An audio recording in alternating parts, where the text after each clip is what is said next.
The girls stood on the terrace and shouted excitedly. Their trepidation was associated with the marquise, whom they were supposed to see today. They admired her eyes, like emeralds, her hair, and of course her sword skills. The conversations brought a blush to the young girl's cheeks. They continued to chirp about how the girl was not popular because she had such a magical aura. "I have never seen such an aura on any person," one of the girls shared. Everyone looked to the side at once. There was a girl with green eyes and hair the color of ripe wheat walking. This was the captain of the 2nd Night Battalion, Laurel Duval, the Marquise. The heroine was heading to the office of the captain of the 1st Battalion, opened the door, and shouted to pay attention to her. Laurel was excited. She asked for time. Even if the man is too busy, the matter still requires a conversation. Waving her hands, she said that his people were starting a fight with her soldiers again, but she noticed that the captain did not hear. He was absorbed in papers at the table. Blue eyes, short black hair, strong chin. This is what the captain of the 1st Battalion, Edgar Farrell, looked like. The man looked up at Laurel. This was her 46th report on this. She was indignant because nothing had changed, and everyone was still hurting her youngest. The girl started talking about reputation as leaders, but Edgar had already put his finger to his head, reading her next report. Seeing this attitude of the man, the character could not stand it. She loomed over him. She would not be afraid of a reprimand. She would solve this problem herself. And slamming the door, she took her leave. The knock was quite loud. The guy remained sitting and just looked at her. He put his hand to his forehead. A bright blush appeared on the captain's cheeks. This was Laurel's story, as well as a love story for her enemy. The sparrow chirped cheerfully. On the lawn in the middle of the greenery, there was a table, and people, surrounded by servants, were drinking tea. The man and the young maiden praised a guy named Bell and called him the greatest wizard. The young man kept up the conversation. While they were talking, the girl the guy was asking about came up to the table. They were happy at her arrival at the table. The smiling girl sitting at it pointed to a pile of letters and shared that these were all proposals for marriage. The man tried to find out if Laurel might have someone in mind, but as she sat down at the table, she shook her head. She needed to find someone. She knew about it, but the couple assured that there was no need to rush into it. A partner for life. They hugged each other. The woman and the man laughed tenderly, imagining how they would have children, what they could do with a boy and a girl, and what they would call them. Laurel took a cup of tea, brought it to her lips. She looked at her parents and smiled. It was sweet, although awkward. That night, the carriage overturned. Father and mother in each other's arms. Laurel was too self-confident. The funeral passed too quickly. The two stood near the fresh graves. The rain hid their tears, but the pain of loss was strong. Nothing could hide it. People were whispering, discussing that they would now lose their place on the council since the son was a great magician. The guy looked around. His eyes flashed evilly. Shouting curses with tears in his eyes, Bell wanted to rush into a fight, but Laurel stopped him. There would still be a lot of different conversations and gossip. He turned to his sister, promised that he would become the head. He would leave magic, but his girlfriend abruptly interrupted him. Laurel succumbed to him. They have a chance. She will become the head, and in no case should he be thrown away the opportunity because his parents were so proud. The men in the hall shouted over each other. They swore and argued that it was unacceptable to become a marquise's woman. It was better to transfer the title. Archduke Jan decided that other nations would look down on them because there was a woman on the council. This was impossible. The girl exclaimed that everything will work out. You just need to prove it. The law says about it. It's very simple. Leaning forward, Laurel loudly declared, placing her hand on her chest, that she would prove, like her father, with a sword, that she would become a knight. At the same table, I challenged Yang. The man darkened and was already clenching his fists in anticipation. The fair-haired young man, Prince Kane, laughed, covering his hand, at the girl who was attracted to the Archduchess. He also offered to give the opportunity to conduct a duel. If he wins, then he will be in the council. The Archduke tried to be indignant. Ian was not left without his word. If he loses, he will marry the man chosen by the council, and looked carefully. He smiled, pleased with himself. Because his plan was perfect, he had planned the next event. So now he was sitting too self-confident. When the king turned to the girl, she jumped up and bowed, thanking His Highness. The sound of metal rang out. Blades clashed in battle. No one wanted to give in to each other, because too much was at stake. The man grinned. The young miss was able to surprise him. Not every nobleman can do this. He looked, and his blue eyes flashed. She bowed her face. This was not enough. She clenched her teeth. Sweat ran down the girl's face. She didn't want to give up. Suddenly, Laurel's sword broke off. She stared at it. Her eyes widened. Her mouth parted in surprise. The Archduke's grin became mocking. He was right when he said that the sword was just a decoration for her. Those around openly yawned, watching what was happening, and Ian continued to mock the girl, saying that the father would be ashamed of such a daughter. The king raised his hand, trying to stop the fight. Everyone saw that, although Laurel tried, there was an agreement, a title, but he did not finish his speech when he was interrupted. "This is just the beginning," was Laurel's answer. Everyone was indignant. How dare she interrupt His Highness? A golden glow began to emanate from the girl, enveloping her and caressing her, showing everyone that she could use her magical aura. Magic in the Empire is gradually weakening, so people with power are valued. But there is one drawback. With the birth of a child, all power or mana disappeared, so not many magicians wanted to start a family. The solution was just such knights with a magical aura. Their eyes sparkled with gold. She could stand up for her family. The king and prince leaned forward, exclaiming that they had found a jewel. Another master in the empire. The prince was also happy at this news. Surprise knew no bounds. Receiving the title became undeniable. Ian was stunned by such an event, opened his eyes and looked at the girl. Marquise Laurel became the first Marquise girl who knew how to use her ability to control a magical aura. And 3 years later, the girl takes out her sword and rushes into a brawl, because this time they have already gone too far. She attracted the attention of the men. Everything around darkened. They trembled with fear and formed a tunnel through which Laurel was heading. Coming closer, the knight raised her hand to her head and looked to the side, muttering something about crazy people.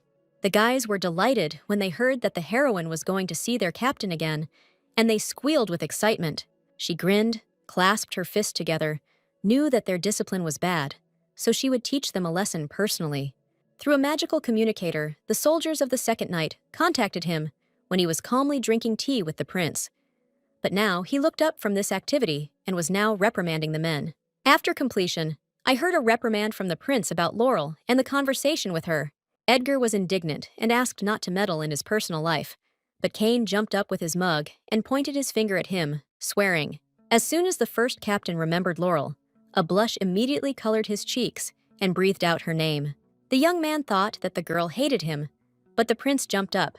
He was looking only for good moments. He closed his eyes, exhaled, and replied that now he would take care of his love affairs himself. He raised his eyes to Kane, asked not to interfere.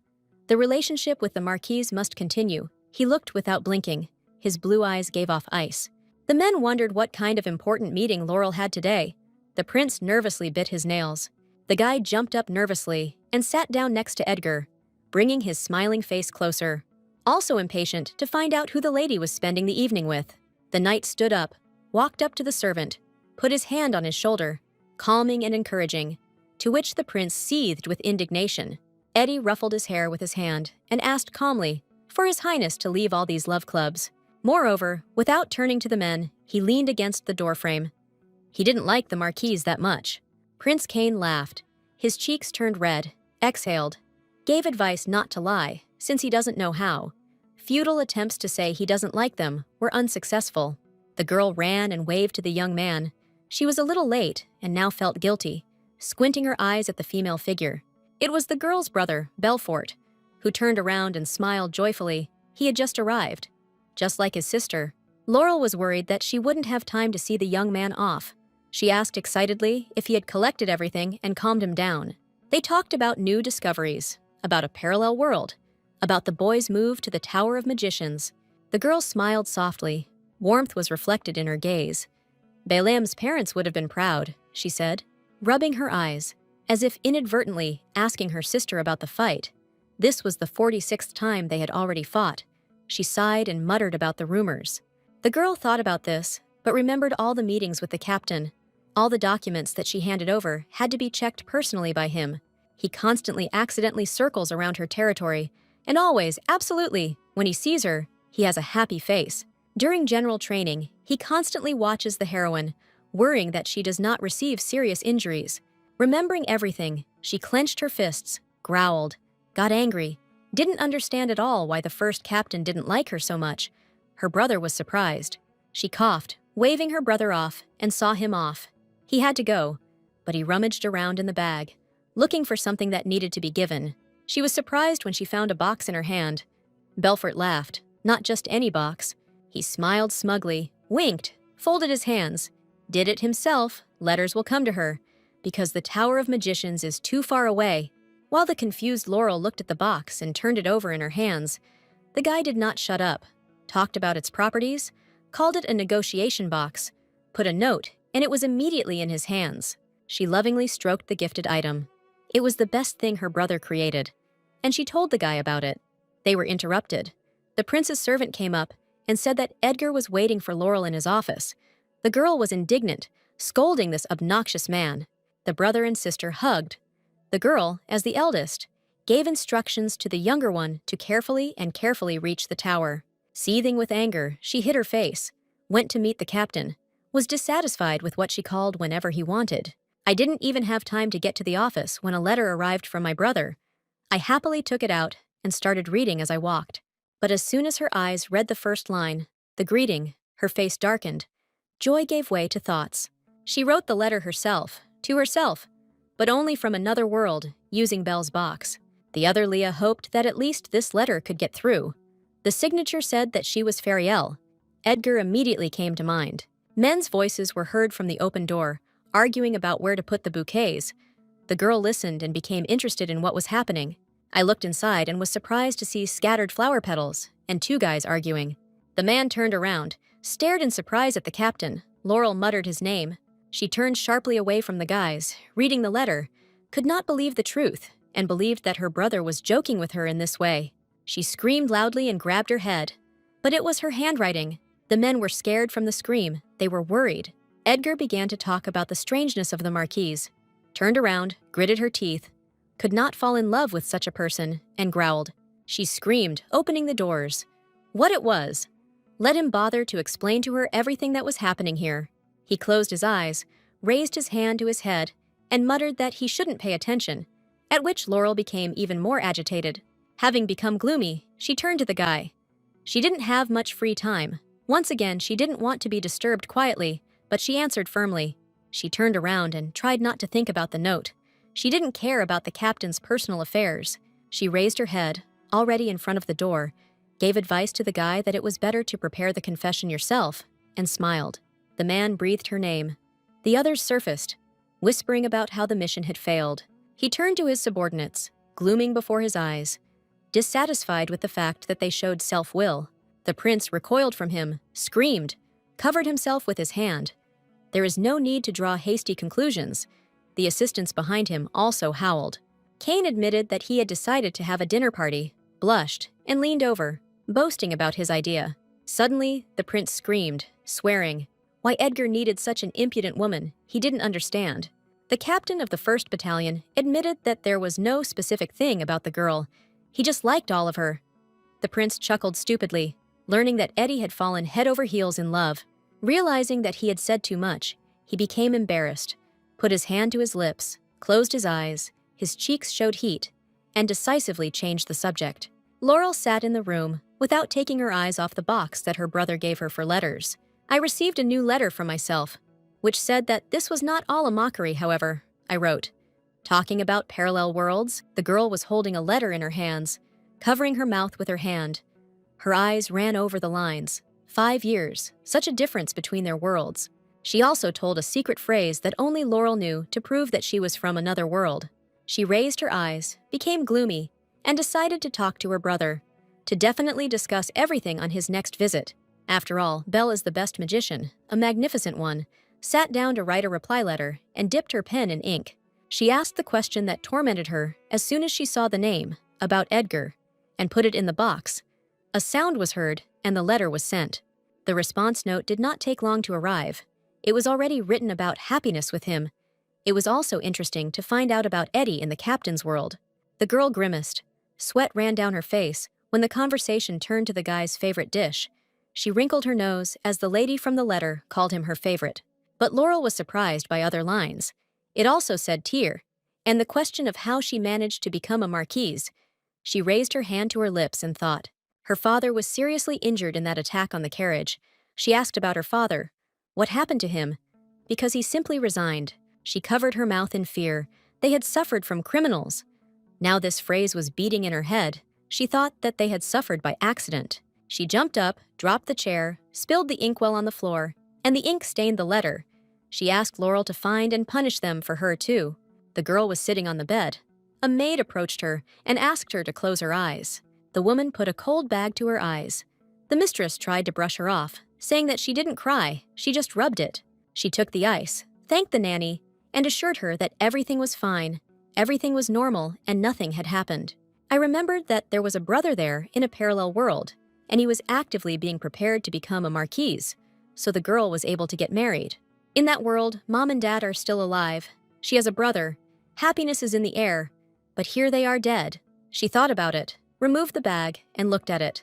An investigation in their world revealed an accident that happened to her parents. It's true that Laurel also didn't know anything when the nanny tried to take the ice and asked her to leave it. She will start from the very beginning. Duke Fariel was involved in the investigation. A serious man came to mind. The woman screamed, took the ice, and applied the bag herself, scolding her that she was trying to do everything, but she needed to be able to relax. She looked at the nanny. A new cafe had recently opened, and said that young noblewomen often drop by there. She pulled back the curtain, turned around. The rain has passed. Let her go get her favorite desserts. No need to make her old nanny worry. Confused, she raised her eyes, exhaled, and the nanny muttered that she needed to take dessert for the Fariel family as well. But the woman shouted, reminding him that she was invited to the lady, and she meant her, not her son.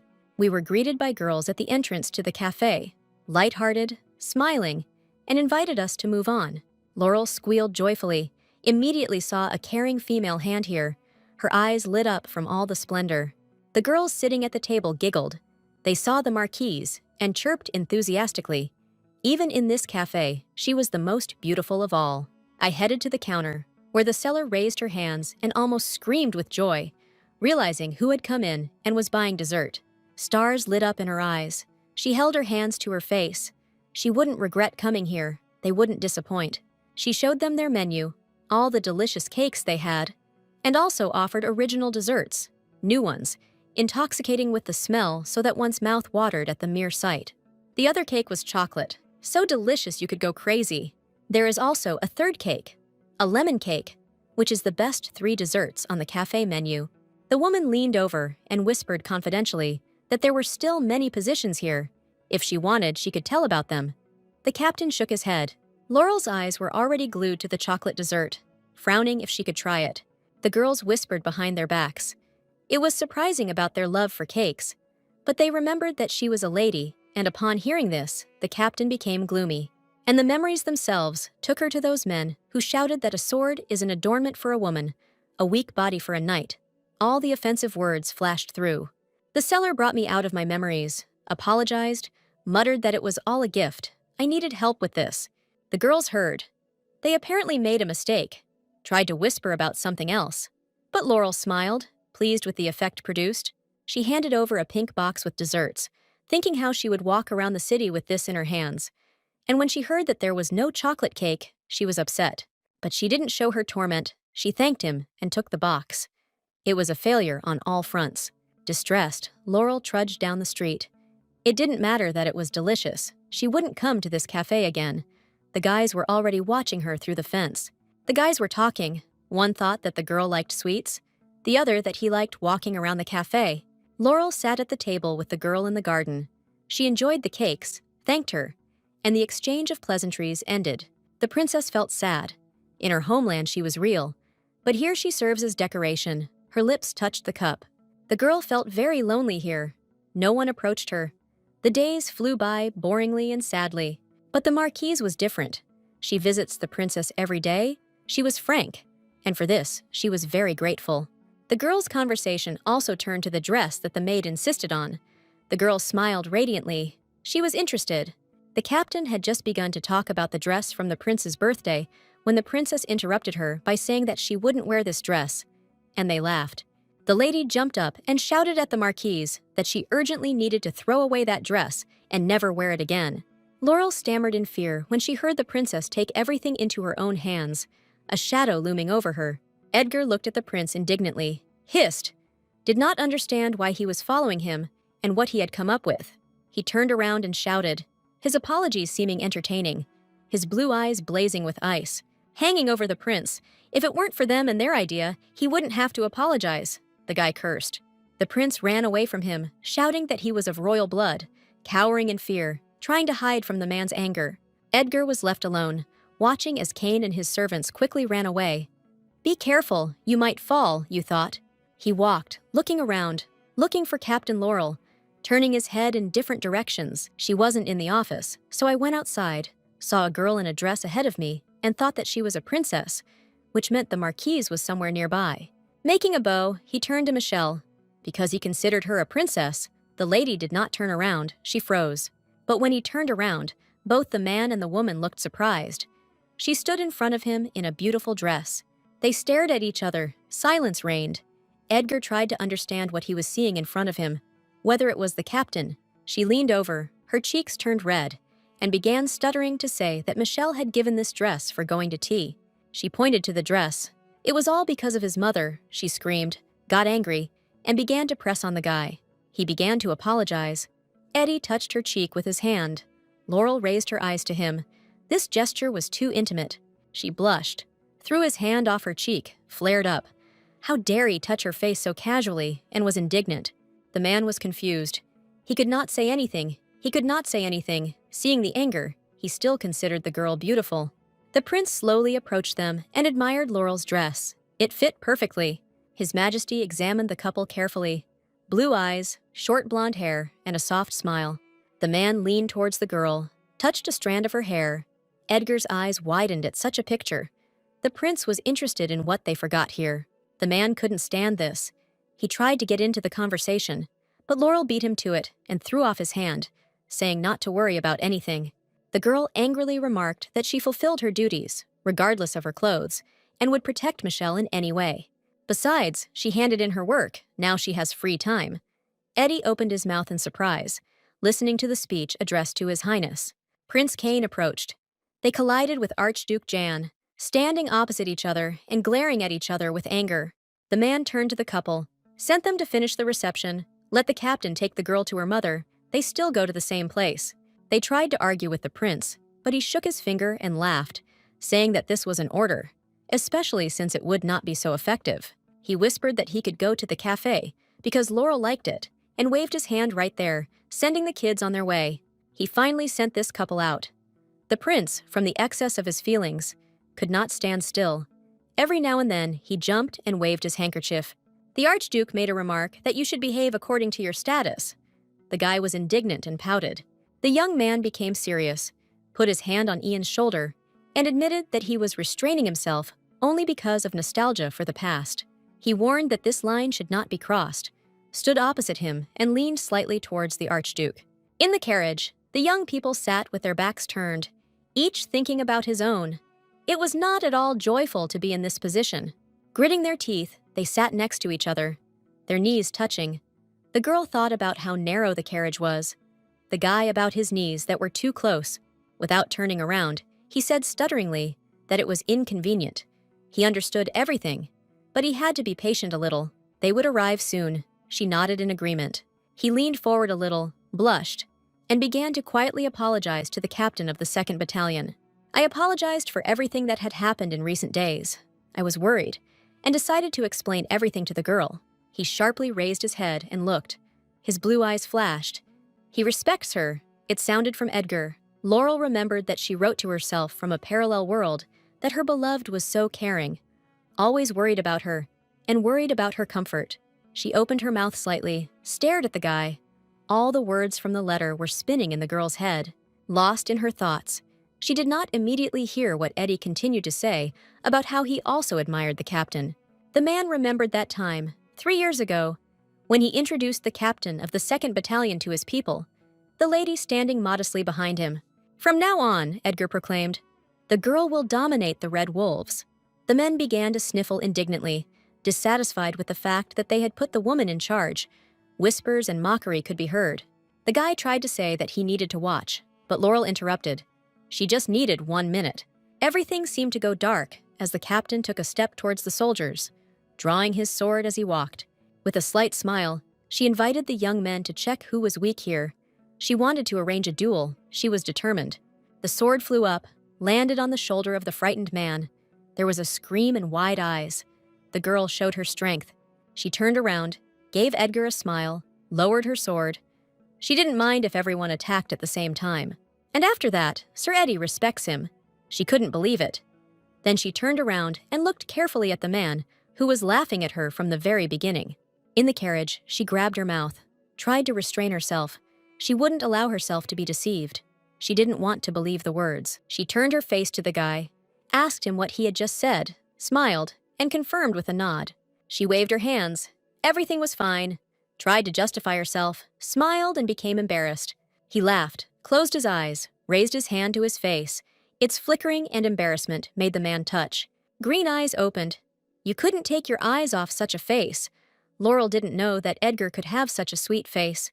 The girl gave in to the guy, frightening him with her pressure, and screamed that she would now ask him about something important. She put her hand to her chest and asked for documents that were in the investigation of the attack on her parents. He looked distantly at Laurel.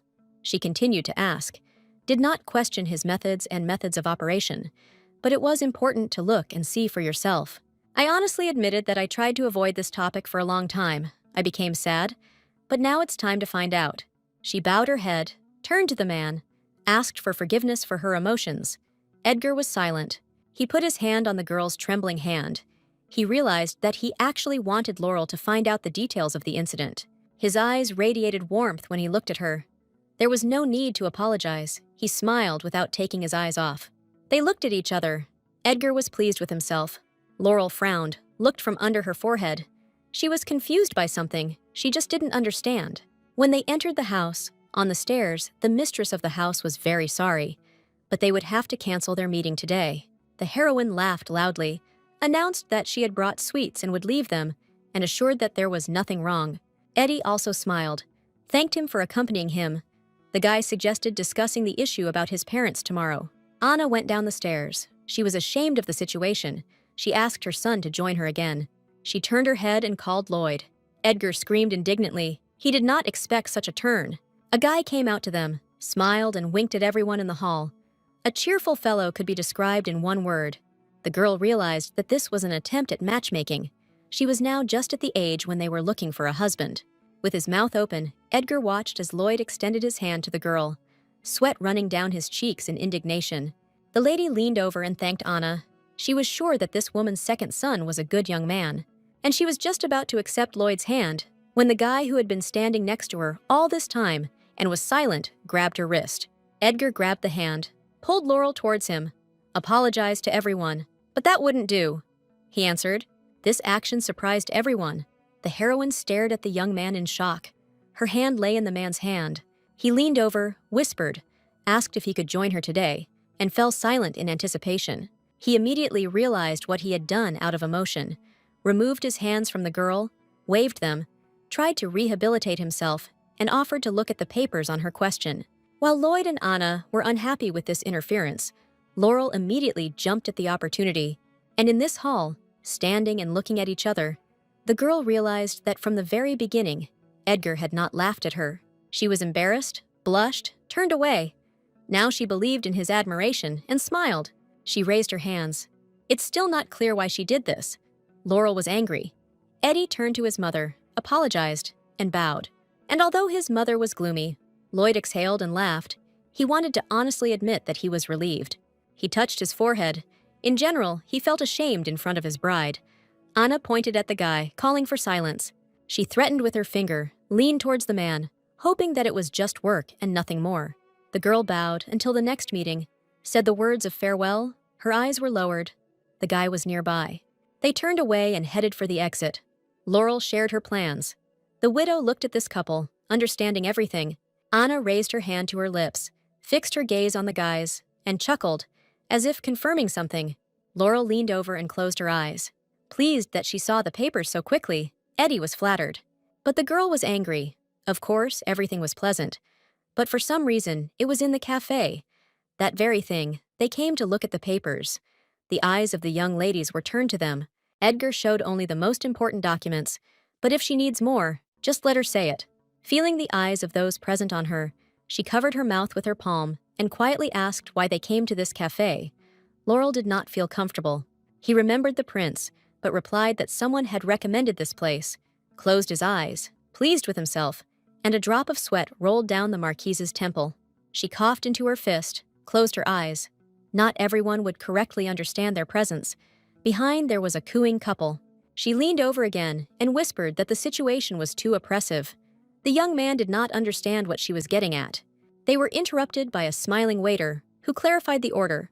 Laurel turned red as a lobster. Seeing this, the guy asked for another minute. I started to find out if they weren't comfortable, they could go to another place. I was embarrassed. Immediately exclaimed that it wasn't worth it and began to choose dessert, embarrassed. The waiter chattered like a magpie, again listed what desserts were available in their cafe, and covered herself with a sheet of menu from the captain's eyes. Red to the tips of her ears, Laurel squeaked for Sir Edgar to choose and closed her eyes. The man himself was confused by this choice, asked for the last option, but when he heard the name, he changed his mind. The previous one, he settled on it. Everyone at the table began to blush. The girl was already starting to find it funny to watch the guy, cleared his throat, chose the chocolate stalker. I didn't think that choosing dessert was so difficult. The girl laughed, covering her mouth with her palm. It turns out that the captain is a chocolate lover. Eddie blushed, but didn't see anything strange in it. That day we laughed a lot, ate desserts. When the sun was setting, the couple was still in the cafe, sitting behind papers. After painstakingly studying the papers, the captain noticed a discrepancy. The horse that was pulling the carriage was black with white fur over all its hooves. She asked Edgar. He confirmed it, because he himself saw it with his own eyes. A dead horse with such legs. She was surprised. Her eyes widened. This couldn't be happening. Sweat ran down her temple. Their horse had white fur only above 3 hooves. The girl was sure of this, because it was this horse that her parents adored, and the realization of the murder of people close to her immediately penetrated inside. I wanted to ask to start this old investigation again, but I didn't know whether the young man would agree. She raised her eyes and remained indecisive. Before she could make a sound, Edgar interrupted the girl, running his eyes over the document. He apologized for the quality of his work and admitted the mistake. While the girl continued to doubt, the captain put his hand to his chest and asked permission to correct his mistake. Laurel screamed, her cheeks turned red. It was she who had to ask for a favor. She drawled in confusion. She raised her shining eyes to the man. Gratitude shone in her eyes. She could not believe in her success. The young man gently corrected. He was thanking for another chance. His face haunted the lady all day today. Although he seemed like a stranger, I felt that the man was so close to me. I listened to him tell me what he would do first in this matter again. She remembered where she saw such a look. In her parents, her father always looked at her mother like that. Unexpectedly, she asked the guy a question about his reputation and the newly opened case. He met her gaze directly and replied that he would suffer. The girl was trying to find out something for herself, so she asked directly whether the young man was doing this only out of respect for her. Head bowed over the table, shoulders tense. Not only was the answer heard, Laurel's eyes widened. Edgar admitted that he would receive a reprimand for the reopened case, and it would also be difficult to assemble a group. But despite all this, he was ready. I would like to correct my mistake. I looked up at the girl, even if it was already too late. He clenched his hand into a fist on his knee. Her parents were friends with his mother. They were always kind to him. Laurel listened attentively. If the death of her parents, the man continued, was not an accident, then he must look into it. He offered his deepest apologies, put his hand on his chest, and again asked for permission for a chance to make things right. The girl became embarrassed, bowed her head, raised her hand to her face, remained silent, and about to answer, chuckled. I could barely restrain my emotions and asked to finish for today. The guy noticed the torment and nodded in agreement. Laurel was almost leaving when she remembered something and turned to the man without turning around. She didn't turn around because tears were rolling down the girl's cheeks. She thanked Edgar, sincerely and warmly. The young man jumped up alarmed, following the captain with a worried look. Prince Cain was flying towards him across the entire hall, shouting that he had sent the girl off. The guy turned to him. He didn't expect to see them. The boy's face immediately changed. He patted Eddie on the shoulder reassuringly and suggested that he sit down. He noticed that the prince had a mustache glued on, asked what kind of masquerade was going on. The boy boasted, "It turned out well. He demanded to know what happened here, but Edgar waved him off. He said more than once that he was of little interest in the girl. She's too good, the character noticed. Bowed his head, raised his finger, thought, but he's also attracted because she's the only marquise and captain of the 2nd Battalion. I thought an equally great man would approach her, lower his eyes, an ideal man. And speculation began to flow about what this young man should be like, what his status was, and both the prince and his servant were horrified by this. Kane's scream brought him out of his thoughts and asked his friend to calm down and stop, because it wouldn't suit him if Laurel married someone else. And although the young man's words sounded like agreement, his actions betrayed his nervousness.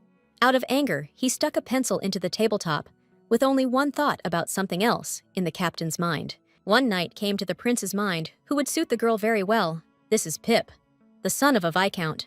Edgar exhaled, put his hand to his head. If in this way he is trying to arouse jealousy in him, then it's not worth it, the prince cried. And yet, Kane did not understand why they could not be together. What was the reason for this?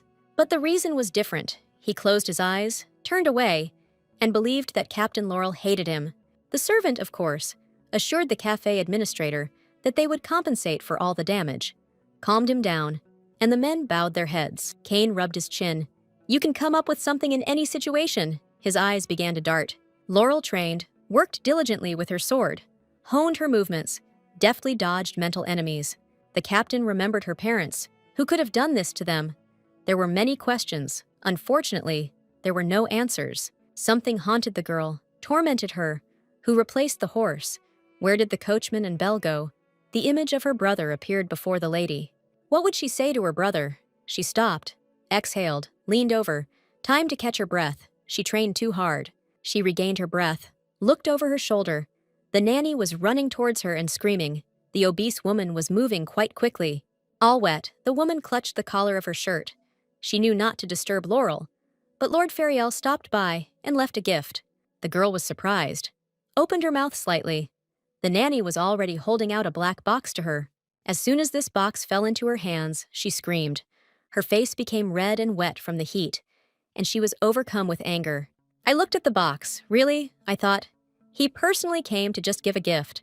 But she immediately screamed, pulled her hands away. The young man had been suspicious all day and assumed that there was a bomb there. I remembered everything that Edgar said and how he behaved in the cafe. His words were so sincere, his face brightened. With caution, she untied the bow on the box, kept her distance. Her hands began to tremble and tried to very carefully lift the lid. It was not at all what I expected to see in this box. A beautiful bouquet of flowers. A gift from Eddie. The aroma filled the room. I lifted the flowers closer to my face. Surprised, Laurel turned her gaze to the squeaking box, was amazed by the captain's gift, did not immediately take the note, and stood for some time with flowers in her hand. She put the bouquet back into the box, and with her other hand tried to reach and open the box with the letter. She unfolded it and began to read. She wrote, she was from a parallel world. She said that her beloved gave a bouquet of flowers, but not just, but a whole carriage. I bought all the flowers that mean love in the language of flowers. That's why there are so many of them. Now they have replaced all the flowers in the garden. Laurel chuckled and looked at her bouquet of flowers. She called the nanny, holding flowers in her hands. The woman ran in and began to inquire about the girl's well-being. She showed the bouquet.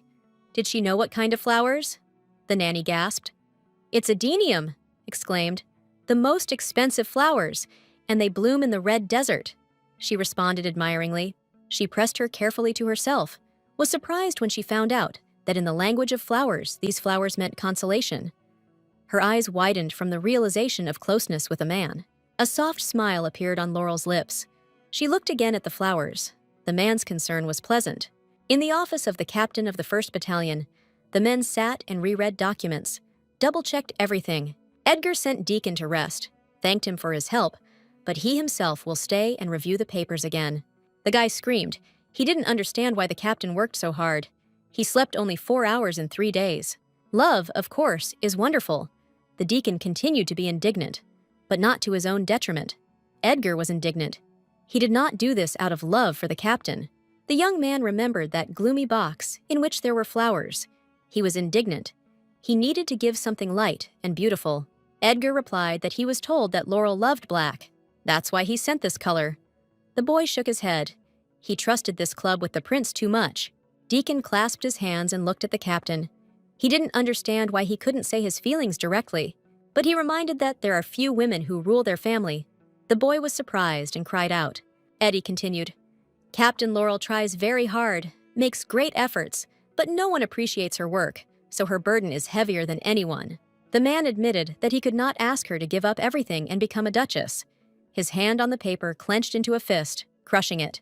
His eyes showed pain. He raised his hand to his face, because this is the attitude she deserves, and he said without hiding his respect.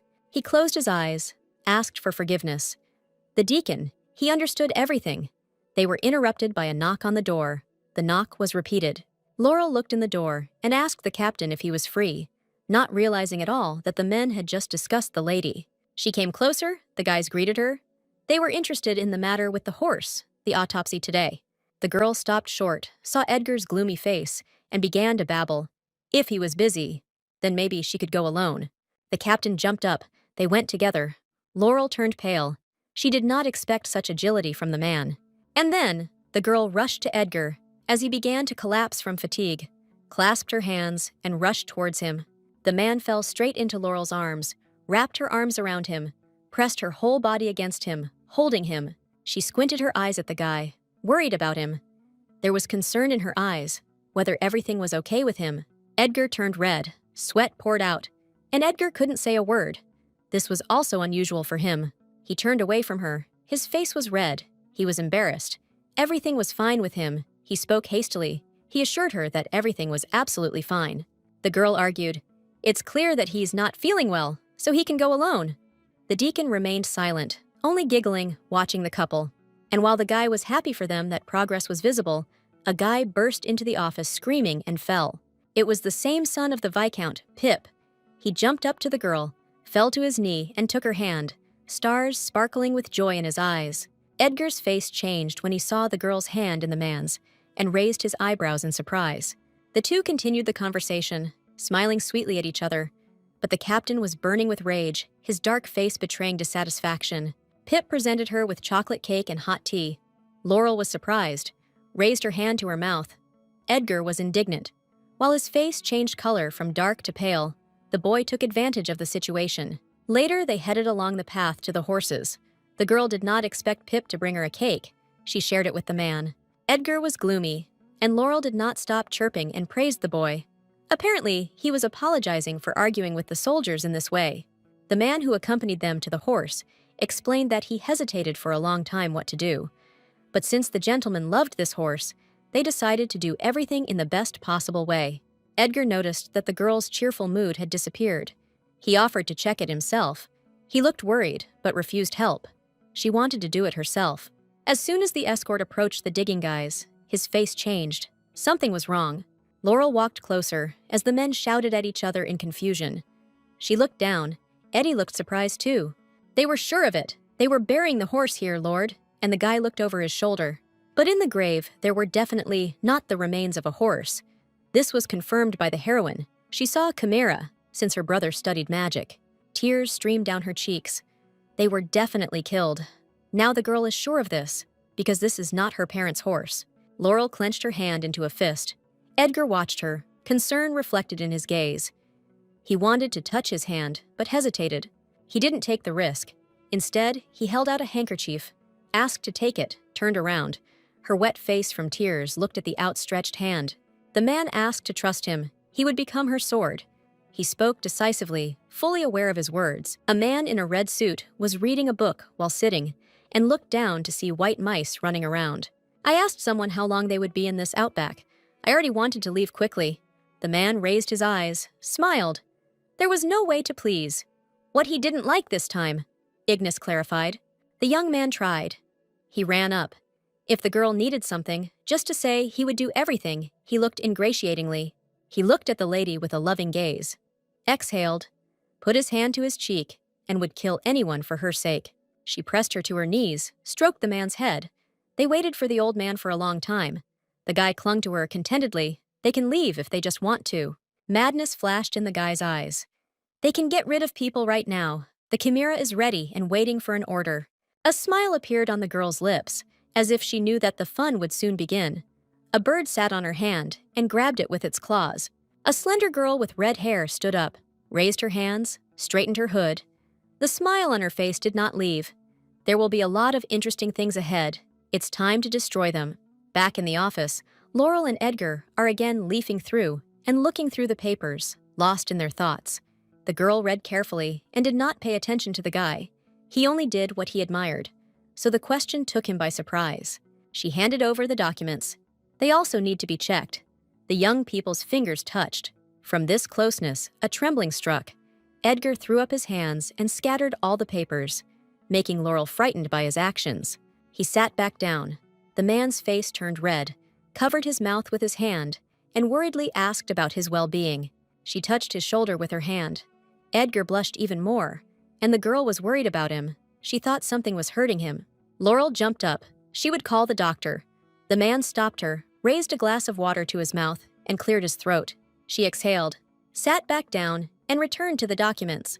Not noticing Eddie's thoughtful look, they reviewed everything. Everything was ready. She looked up and hoped that the meeting regarding the reinvestigation would go smoothly. The meeting was exciting. The case was closed 3 years ago, people reminded the king.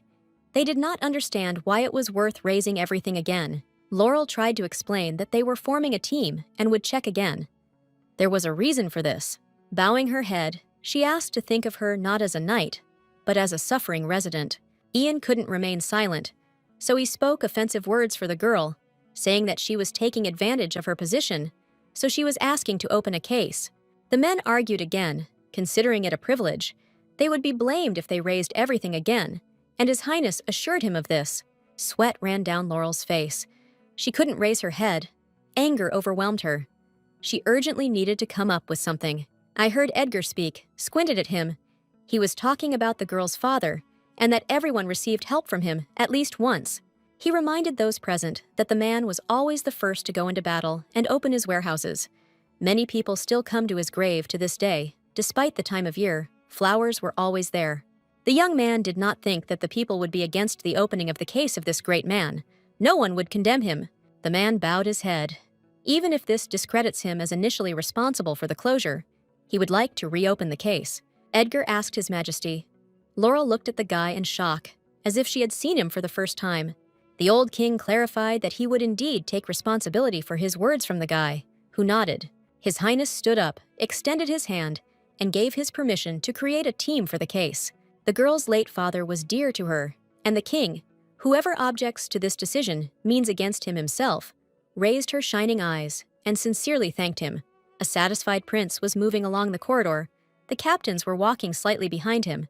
The guy was happy about the work done and congratulated them. Suddenly, Laurel Yang called out. He would like to discuss something with her in private.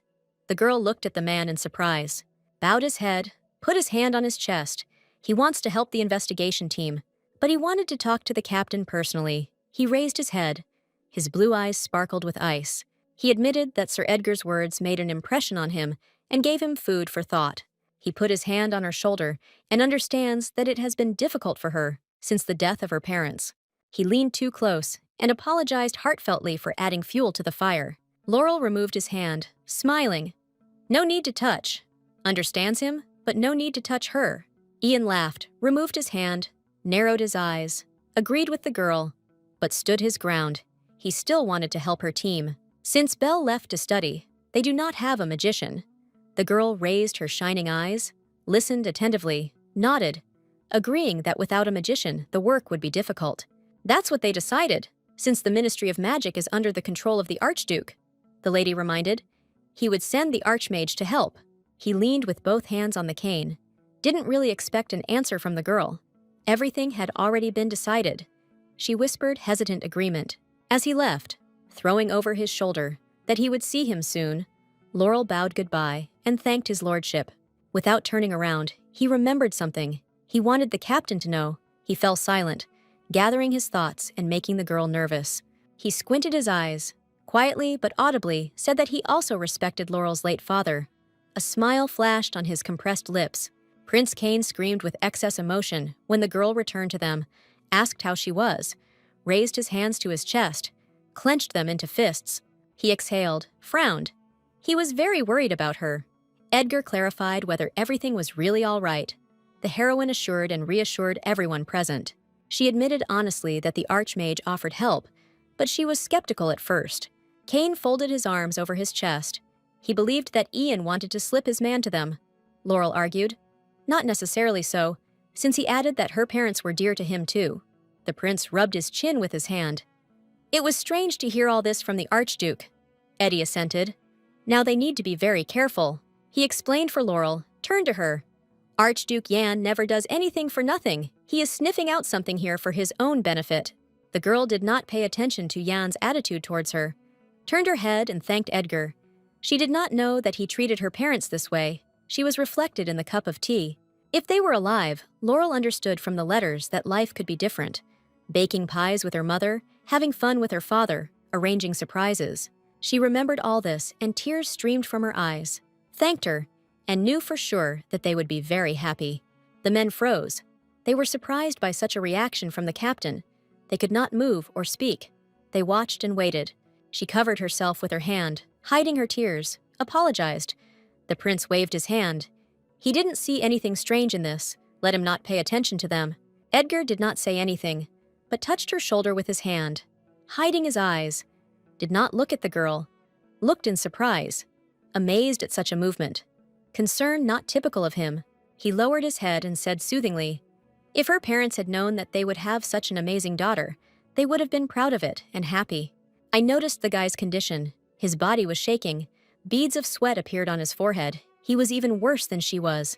Laurel laughed through her tears, raised her hand to her mouth.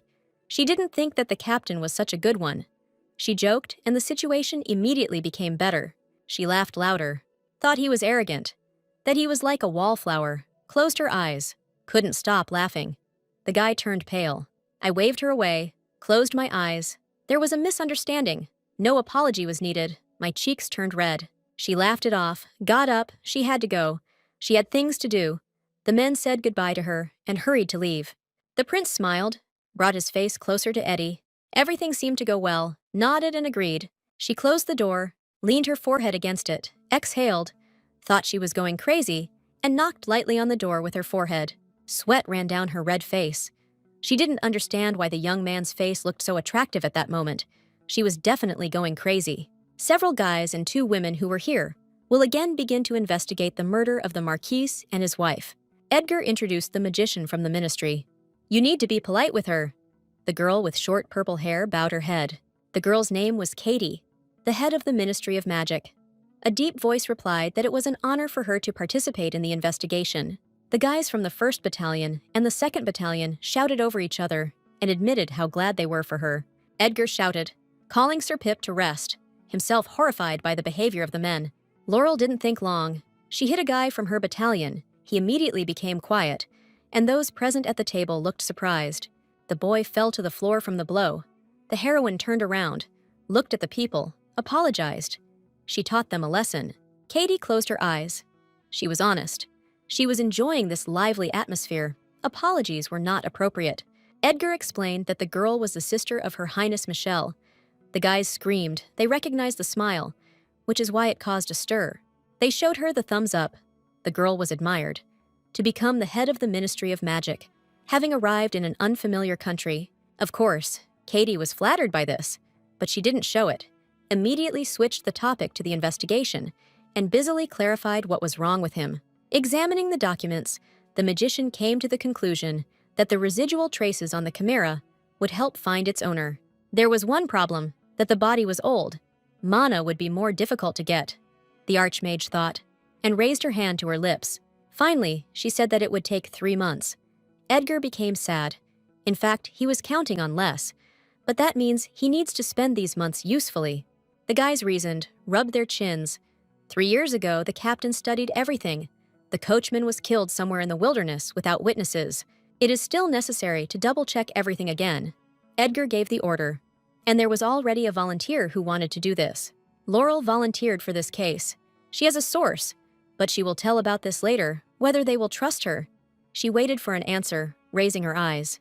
The girl was sitting in her room at the table. Next to her was that same box, and letters from her to another were scattered on the table.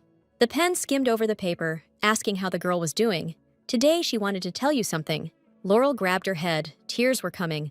She wanted to write in the very first letter, but she couldn't bring herself to do it. She decisively wrote about the accident when her parents could not escape. Told everything. Did not keep it to herself. I was grateful that I felt my parents alive again from the letters. I could not disturb this fleeting feeling, because I knew that it would be difficult to share with the girl afterwards. The female figure was hunched over the desk, this time having to write because she needed help. The letter is in her hands, she was thinking. They opened an investigation, and they don't have enough evidence, so she asks her to tell about the criminal. Minutes of waiting passed. She folded her arms across her chest. Laurel chuckled. The girl usually answers quickly, and a squeak was heard. She rushed to the box and hurriedly opened it, screaming with excitement, quickly getting ready to take it out and start reading. With each line, the girl's eyes grew larger. Beads of sweat streamed down her face, and her face darkened. The father and Edgar said little. I read the letter. Almost nothing is known about the criminal. The only thing the girl found out for sure was that the criminal was in the Red Desert. It may not heal the wounds, but she accepted what was shared with her. It's worth a lot. It's not easy to bear such a burden. I wish Laurel knew something. She deserves to be loved. Her cheeks flushed at such a message. She knew this because she works hard and works. She wiped away the tears with her hand and lowered her head. This time, she will definitely succeed. She will achieve it. She stood up, leaned on the table. She will find the culprit even if she has to risk everything. Edgar sat and read the documents. He could not allow the girl to go, because one of the knights must remain to guard the palace. Laurel leaned against the table, raised her voice. Why can't a man stay? He's the same knight, and the guard is also on him. She got up, touched her hair. The heroine was very angry, she said resentfully. She got this information. He didn't look at the captain, he said, as he snapped, that this was dangerous for her. The Red Desert was dangerous for Laurel. The look changed. Her face darkened. The heroine understood everything from this phrase. She didn't like it. She was considered just a girl. Edgar realized what had just come out of his mouth and looked up in fear. Katie also looked up, mincing every word so that it could be heard. Laurel expressed everything she was thinking, clenching her hands into fists. This reaction was familiar to the girl. She tried to prove to many that she had the right to be a marquise. The courtiers laughed at her. The sword was an adornment for a woman. And now Edgar made the same mistake. Although Laurel was confident in him that he understood her, his yellow eyes looked with resentment. She turned around, her hair flew up, offended. She understood and wished a happy journey to the captain. The man jumped up in his chair, tried to correct his mistake, but failed. The heroine did not listen to him. She purposefully went to the exit, carefully striding. He held the letterbox at arm's length. It was quite strange. The voice mused in the light of the moon. Bell, Laurel's brother, was worried. He kept looking at the box in his hands. She had not responded for quite a long time. Nana, the boy's childhood friend, suggested that his device was simply not fixed, and there was no reason to worry. He stopped behind the girl, confident in his device, waving his arms, proving that everything was in order, even installed magic stones, and they simply could not be broken. Then she's busy with the affairs of the knights, Nana responded, squinting her eyes to the side when she noticed that her friend was leaning towards her. A soft smile appeared on his lips, transforming his face. He will go home. They will definitely let him go. He screamed, covered his mouth with his friend's hand. He didn't want anyone to hear about his escape from the Tower of Magicians, because they would be punished for this. The fugitives are recognized as traitors to noble magic, branded and hunted for the rest of their lives. Therefore, the young man shouted, a smile shining on his lips. He will have to be very careful in this matter. Nana stood up, leaned on the table, did not look at the guy, did not see anything good in her being left here alone. She snapped her finger. Sparks floated in different directions from the click. Becoming serious, the girl noticed that she would go with him. She looked back angrily. Apparently her friend had given away that Belle would die on the way to the Red Desert. Their cheeks turned red, but the smile did not disappear from their lips. This is great news. They are setting off now. A monster with a wide mouth and mouths on claws tried to attack the soldiers, uttered a piercing scream, and twisted its body in different directions. Edgar asked skeptically, does anyone even live in this place? Covered with a hood, only his eyes sparkled. Katie explained that the desert is the best place for magicians. While healing the guy's wound, the more dangerous the place, the more people don't approach him. The team was exhausted, and the monsters kept attacking, and there was no end to them. The young men howled. There was also a storm ahead. Waving off the next monster, they will stop there and return to the village. The man gave the order. The tired guys exhaled. They had no strength left. Someone was sitting on the sand. Someone was leaning on a sword. They nodded in agreement. The index finger pointed to the side. They would not have to return to the village. Katie pointed to a house in the middle of the red desert. A small wooden one. They could spend the night there. Edgar waved it off. No rest. Covering his face with a cloth, deep in thought, ready for battle. A large crowd of them approached the house, knocked on the door, asking if anyone was there. At first it seemed that there was no one, but suddenly there was a crash, and something flew out of the door. The soldiers scattered. Edgar and his men flew into the room, put out his sword, and were met by a hand that was about to use magic. The sharp blade touched the man's neck, leaving a cut, blood seeping through it. Everyone rushed towards the enemy. A warning rang in the air. Anyone who moves will immediately be killed. But the people in the room gave a surprise. They were amazed by the soldiers' attack, and their faces darkened. Edgar's face turned pale. He closed his eyes, sweat dripped down his face, and sincerely asked for forgiveness. The owners assured us that this happens, reassured us, and offered us a snack. But the guys still felt uncomfortable. The woman was glad to see the guests. She also told about the owner of the chimera. She had heard this, but quite a long time ago, and put her fingers to her lips. A man and a woman looked at each other. In the red desert, you can love magicians and even give birth to children in secret. The couple held hands, blushed, laughed. They used to be magicians, but not now. The guys laughed. A fugitive is a fugitive. It became funny. Katie squinted her eyes at them. Edgar rested his hand on his cheek dreamily. Some people have problems expressing their true feelings. At this time, Laurel was sitting in her room, resting her cheek on her hand, wondering how the team was doing. She lay down on the table, spreading her arms on it, remembering the guy. She noted how upset he was. Her gaze fell on the box. Her eyes widened when she saw a flash, and a message appeared there. The girl read something urgent and important, because she flew out of the room like a bullet, calling her nanny as she walked to call the writer. The letter stated that the people responsible for the cart incident were not ordinary talented magicians. They were powerful people behind the overthrow of the king. Laurel screamed, sweat running down her face. The knowledge that Sir Edgar was in danger, forcing her to act quickly. The horseman galloped across the red desert, hurrying to help his friends. At the coronation of the prince, an uprising will begin. It will be the largest. And those who will sow death, their eyes widened, their teeth clenched. The girl saw a magician in front of her. The figure was completely flooded with a bright light that came out of his hands. This is the person who controlled the chimera. Edgar also tried to fight with the bright light.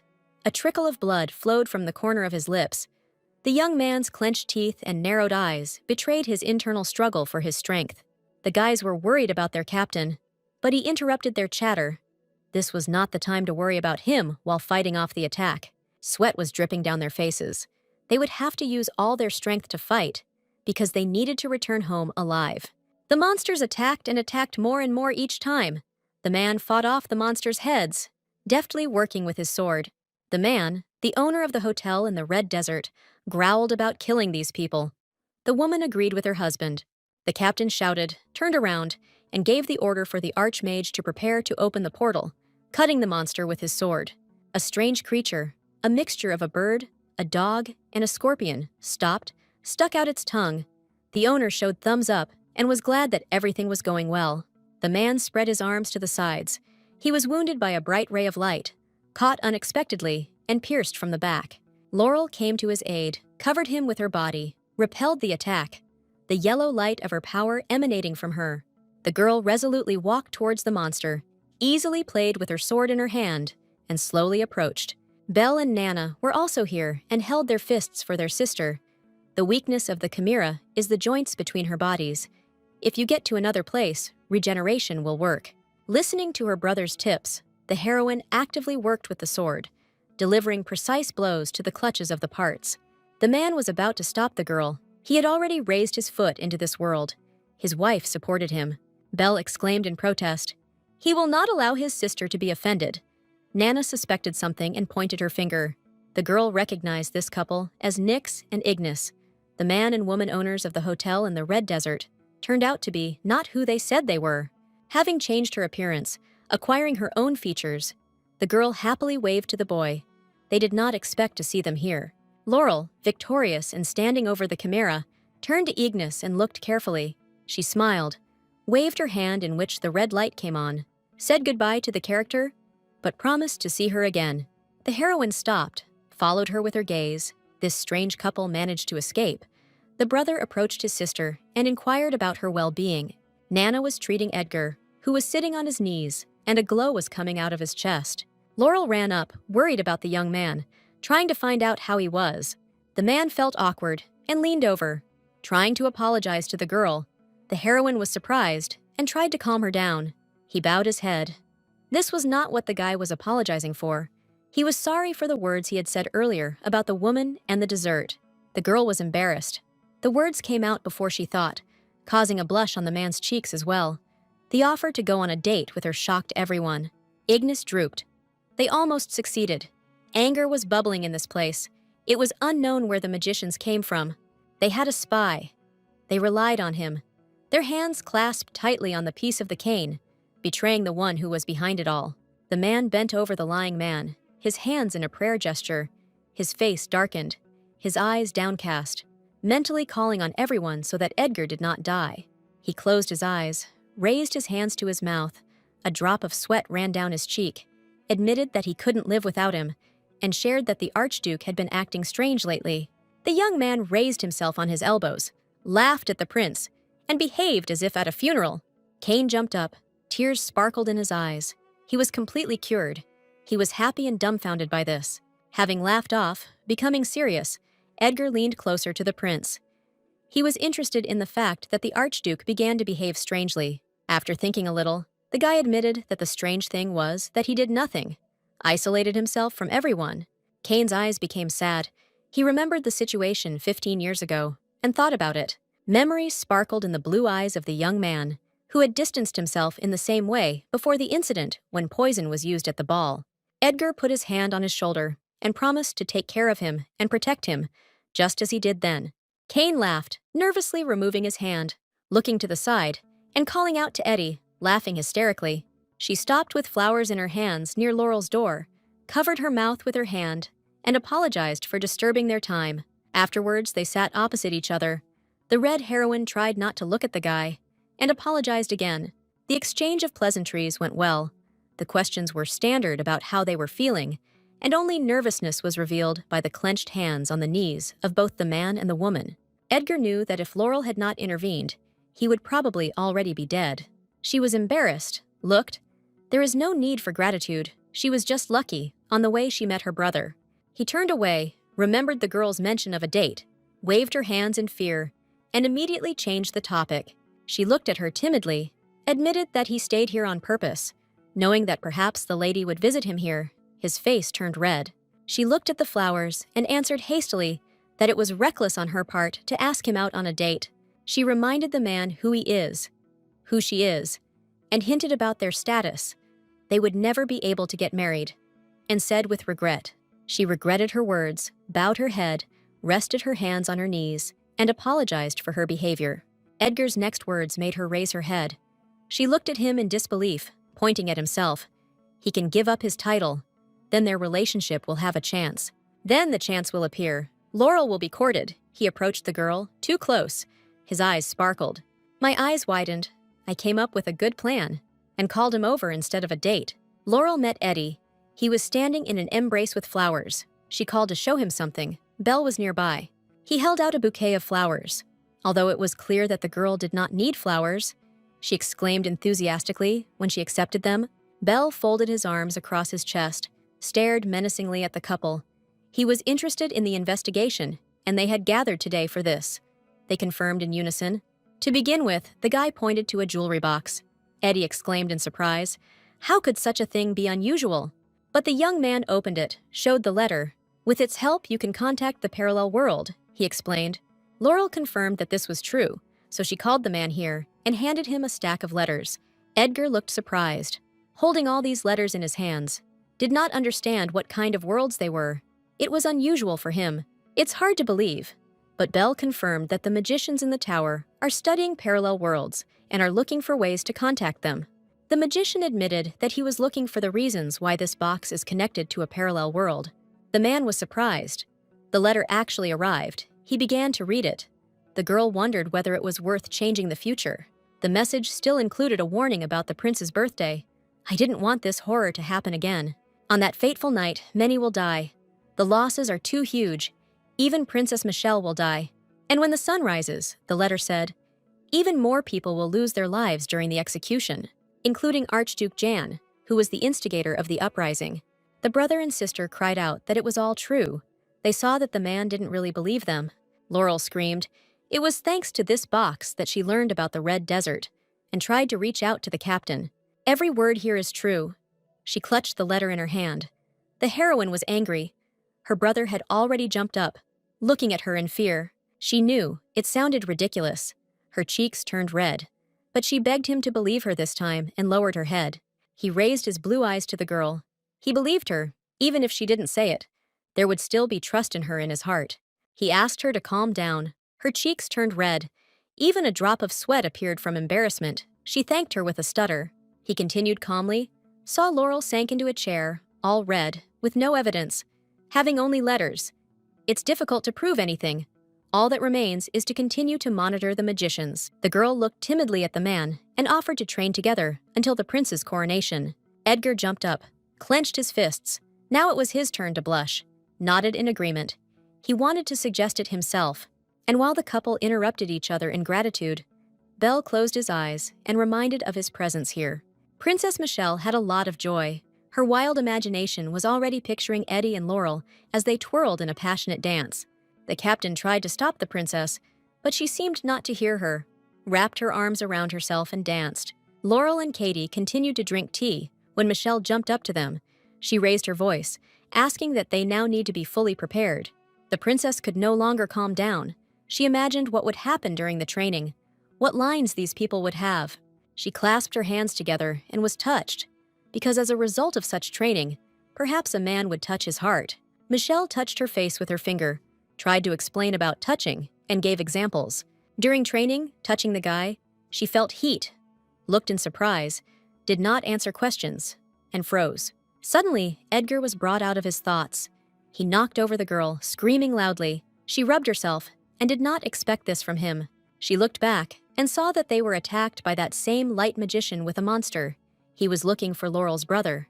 The heroine rushed to repel the monster's attack, narrowing her eyes and gritting her teeth. This was difficult.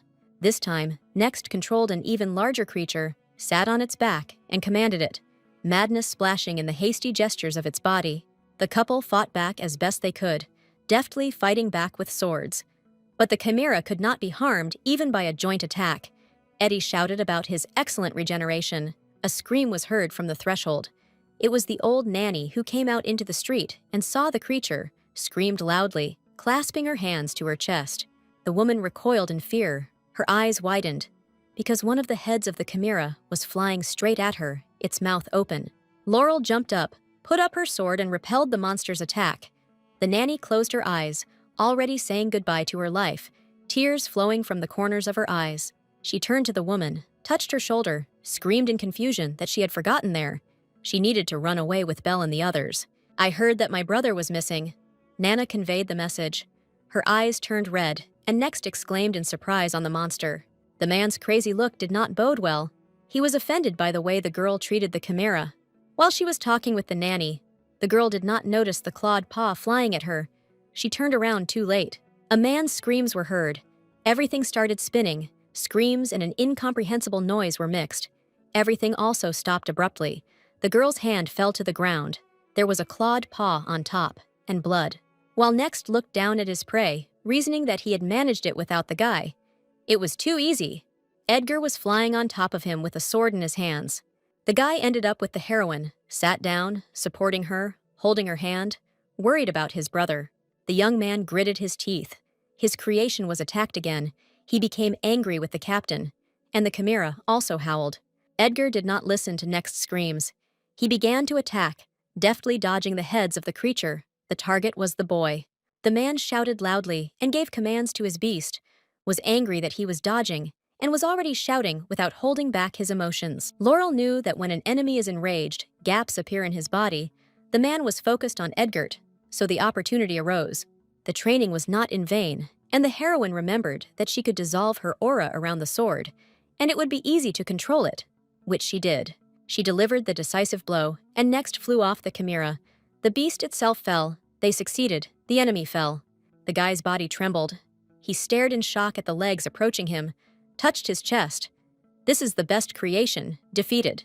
Laurel was interested in where her brother, without restraining himself, grabbed the throat, hovered over the enemy. Next began to cry. Tears rolled down from his eyes, shouting that he didn't know. He sincerely didn't know. He forced him. The girl turned pale, guessed that this man was to blame for everything. He killed her parents. Large tears gathered in her eyes. He screamed in fear and backed away. The boy was only obeying orders, replacing his parents' horse. The tear found a way out, flowed like a stream, grabbed the sword tightly, whispered. She was ready to kill him and was determined. There was a bang, and the place was filled with red. The girl saw that the guy was missing. She gritted her teeth. He was no longer there. Eddie ran up, anxiously asking how she was. He approached from behind, carefully grabbed her sword, asked her to let go. He needed to examine her hand. The Archduke was happy. Everyone was assembled today. His happiness knew no bounds. He showed the reason for his good mood. Belfort was locked in the mirror and floated there unconscious. He squinted his eyes, rather. The smile never left his lips, and wanted to introduce a person who deserves special praise. Master Katie, surprisingly, appeared before everyone as this person. The girl looked around at everyone. The Archduke folded his hands on his chest. With this, he said, the meeting was over. Gradually, the people present began to disappear in the mirror windows. He exhaled, folded his hands on the cane, bowed his head, as if this meeting was very difficult for him. Next screamed. It was not his fault. He blamed the Archduke for his confidence being just nonsense. Ignis listened with her hands folded and her eyes closed, and the guy tried to justify himself, waving his hands. He believed that that couple was too strong. But the girl raised her head. She scolded next. He forgot what happened 15 years ago and turned sharply towards him. The guy jumped up to the girl, grabbed her hands, apologized in fear, looked at him calmly, and waited for the hysteria to end. She lightly lifted the young man's chin with her finger. It is worth remembering only one goal, only one thing. They will begin to live without magic. The only important thing is the time when they can leave the Red Desert and live with their heads held high, holding their child in their arms. Katie quietly approached. Now she won't turn away. Otherwise, as soon as they gather power, there is no turning back. The confrontation between the girls dragged on. They argued without raising their voices about who caught Belle and how they distinguished themselves. The Archduke distracted himself from this squabble. He was interested in the further plan. He would like to know from Katie. In 3 days, the magician will cast a bait that Belle's tracks lead to the Red Desert, and will watch what Laurel does. The piercing gaze of cold eyes stopped the speech in the office. The last warning, no more concessions will be made, was spoken quietly but audibly. Laurel stared in shock, heard that the girl knew where Belle was, impatience in her eyes. The heroine jumped up. Everyone remained sitting at the table, but Katie was not sure. She played skillfully. No one had any idea what the magician was hiding. Once it became known about the Red Desert, and Belle was possibly there, Laurel firmly told Laurel that she would go there. Eddie's attempt to intervene was unsuccessful. He nodded in agreement. He wanted to go with the girl, because those magicians are quite strong. The Archmage interrupted. Someone must stay behind to protect the palace. The character beamed, raised her eyes, and assured the man that everything would be fine and she would cope. She closed her eyes. Katie will report to His Majesty, collected the papers, and that's it.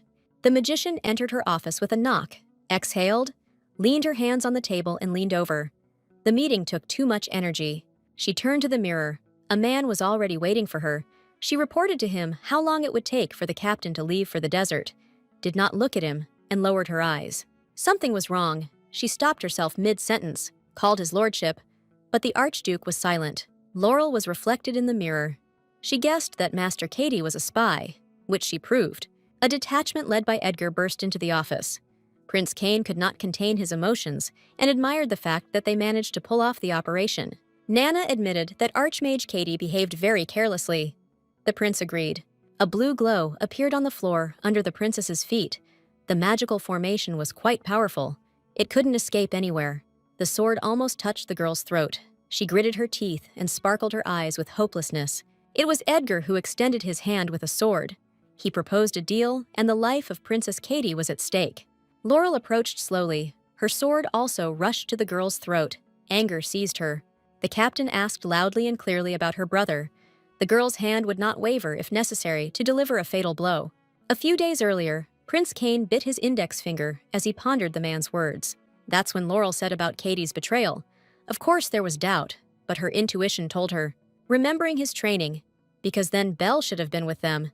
But he went to meet Nana. Only the Archmage and Princess Michelle knew about the training. Eddie shook the letter. In it, the girl was a victim, so she did not participate in the conspiracy. Nana nodded. The magical trace, although weak, was precisely the magician. And besides, everyone remembered that the Archduke insisted on participating. He covered his mouth with his hand. The prince understood that Michelle could die at the coronation. The letter said so. The changes in Cain could be seen. He immediately became serious and gave orders to check the mirror. It was surprising to hear about the shadows of the Ministry of Magic. The prince turned around and gave Eddie a smile. Now Laurel was trying to find out where her brother was, but Katie calmed her down, assuring her that she didn't kill Belle, and there was no need to worry. The magician frowned and tried to find out what would happen to her sister, but the sharp sword silenced her. The two captains pointed their swords, pressed a little, reminded the girl of her position, not to dictate terms to her. She stretched out her hand. Katie's wrist glowed red. She had no choice. She had to open up. The boy appeared, as if in a mirror, unconscious. Laurel screamed, shocked by what she saw. Belle fell straight onto the floor. Nana ran up to him, touching him, and his sister also ran to find out how he was. Katie was left alone. She fell to the floor, holding her hand to her heart. She was wondering about her sister, if Michelle was okay. She asked to tell her. Laurel stood up and hovered over the princess, and loudly replied that she would not be the one who would kill Michelle. If the girl had not already realized this, she threw a letter at the feet of the archmagician. This will happen at the coronation of the prince, the girl said. Princess Katie shook all over, read the letter, not believing her eyes. Prince Cain stopped next to her. The captain showed the box in her hand and explained, pursing her lips, that Belfort had provided this item. They know everything about the plans of their group, so it's worth thinking about whose side to take at the very moment. Katie burst out. She talked and talked about why she was doing all this, that her name was nothing other than a princess. Although she was an arch-magician, she was not recognized with dignity, and she was also upset that Michelle's husband did not pay attention. Tears streamed down her cheeks, crushing the letter in her hands. The girl sobbed. They were nothing more than hostages. Not everyone knew the truth. Jan promised to achieve recognition of their rights. Edgar could not stand it, and shouted that under no circumstances could the Archduke be trusted. Reminded me of an unpleasant situation 15 years ago, and who was sacrificed on the estate. Prince Cain knelt down on one knee next to the bowed Katie, apologized, and rethought everything he had said.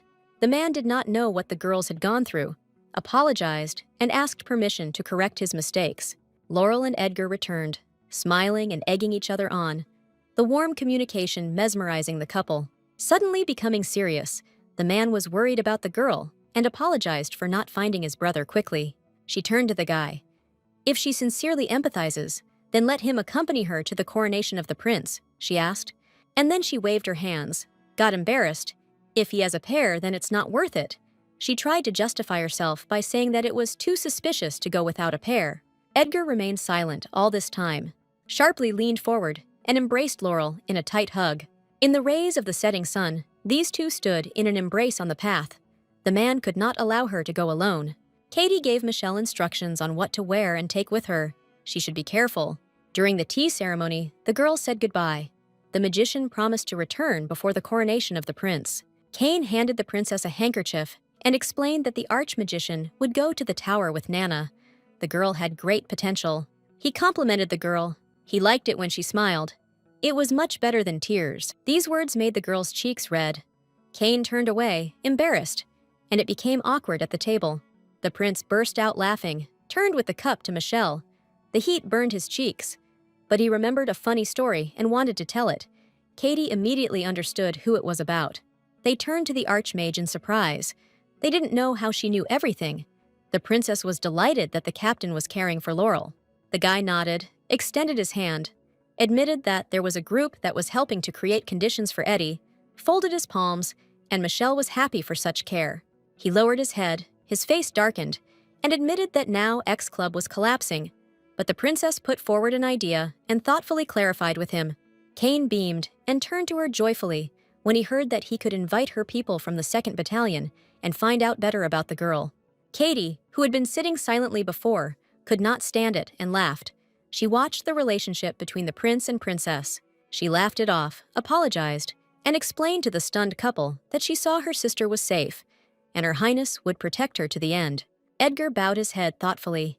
He walked in the pouring rain under an umbrella, toiling with anticipation. In a formal suit with an umbrella, she was in a hurry to see the guy, worried that she had stayed too long. He looked at her timidly, only came up and complimented the captain, his cheeks turning red. 2 people stood near the gate, lowered their eyes, and did not look at each other. They were shy, but praised their appearance. The girl folded her umbrella. It was time for them to go. Edgar was surprised by this, gave in to her. The rain had not stopped. He jumped up, covered him with his umbrella, hugged him by the waist, and leaned over a little. It happened spontaneously and quickly. The captain did not think about his actions. 2 people walked down the street under one umbrella. The rain enveloped their figures, enjoying each other's company in such weather. This evening was just wonderful. There were a lot of emotions and impressions that they will remember for a long time. The heroine liked the evening, so she wanted to continue and waited where they would go next. The young man was embarrassed and asked permission to buy her a dress because they were going to the ceremony together and there would be a gift. They were greeted in the salon very pompously. Firecrackers were launched, whistles were blown, and the smile never left the faces of those greeting them. Because it was too loud, Laurel pulled out her sword and touched the woman. Her face darkened. This is a reaction to the sound. After an apology, the situation became clearer. The couple sat down on the sofa and began to listen to the owner of the stitch salon. The plump woman pointed to herself, proud that the captain had already ordered a dress for the girl, and looked at the man in surprise. The hostess talked about how the dress shouldn't hinder movement. The material was high quality. He leaned towards Eddie's ear and said that the dress was specially made for combat. The woman intervened in their conversation, offered to try on a dress. It was interesting. Laurel was embarrassed. When the character went to the fitting, Edgar was nervous. The hostess noticed this, calmed him down, and asked him to turn the book over. The woman just wanted to give a couple of lessons on how to behave when the marquise comes out, but she didn't have time. The assistant girls notified her that she was ready. The man's mouth opened slightly. His blue eyes opened. He seemed not to be breathing. A blush appeared on his cheeks. Embarrassed, Laurel looked out already dressed in a dress. The blue color suited the girl perfectly. The young man, all red and stammering, told Madame that everyone should go out and leave them alone. Everyone hurried to leave the room. A woman remained behind to suggest that if something happened, the hem of the dress could be torn off. The heel will be more stable, the Madame continued. Laurel suggested that she collect her hair so that it would be easier to fight, and assured that they would add armor. Edgar could not restrain himself. He raised the girl's hand and kissed it, closing his eyes. Very beautiful. Excellent work of tailors. 2 guys looked out from behind the tall bushes, clenched their fists and were angry. They did not understand why they should watch their own captain. Hidden, they discussed the fact that Edgar was in love with Laurel. This unexpectedly came to them. The discussion flared up at breakneck speed, each guy praising his captain, and the conversation touched on the status of each of them. One of them exclaimed that he would not allow anything irreparable to happen, raised his hand, and suggested changing the purpose of the operation. Suddenly, the elder approached and took him by surprise. The guys huddled close to each other and immediately went back on their words. The men began to argue. They didn't know what would happen if the captain got married.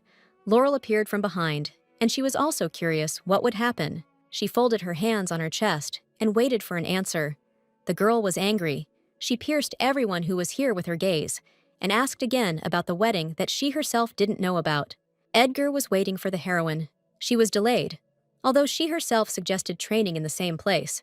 Her last words. Laurel came running, but she was not alone. But with a tied-up man, the captain's question remained on her lips. She showed small magical inserts in her hands and asked Eddie if he knew that some of his people and His Highness wore such things. The girl angrily asked the man.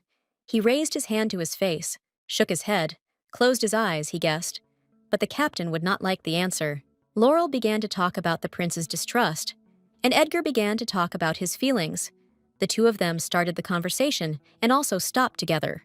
They suddenly fell silent and stared eye to eye. Their cheeks turned red. The wind ruffled their clothes, but they didn't pay attention to anything.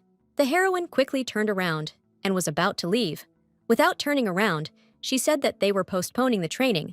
She wanted to leave as quickly as possible. Eddie grabbed the girl's wrist tightly, asking her to stay, delaying her. It was necessary to clarify everything. He clasped her hand with his. If not now, then he doesn't know when there will be time for an explanation. He kissed his hand, closed his eyes, hoped that he would see in him not only the Duke or the captain of the 1st Battalion, but something more. He would try. He bent down, hope burning in his eyes, asking him to look, begging her, because caring for her was paramount. He turned away and admitted that he had liked the team for a long time. They had found out about him, so they were setting up such cases.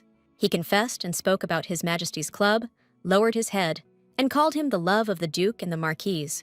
Becoming serious, he put his hand to his chest and asked directly whether the heroine would accept his feelings. The captain noticed that the girl had doubts. He continued sternly, "It was not a proposal," but the guy did not finish his speech. She bowed her head, so she was tired of the time, muttered, and was about to run away. Think about the Duke's words. The heroine ran away, turned around, waved her hand. Her face was all red, too awkward, thanked him. She ran into the office, closed the door, sat down next to her, exhaled. Too much had fallen on her. The image of the captain popped up in her head. She pushed it away, but she had never seen a man so beautiful. Guys from her battalion appeared at the door. They were worried. They saw her running away. They assumed that she had somehow offended the club. When they burst into the office, the girl was already standing near the table, folded her arms on her chest, calm. Laurel realized that the men knew about the club and were silent, and began to swear at them, offended that they did not warn. The girls tried to calm the fire, saying that Prince Cain ordered them. They could lose their knighthoods.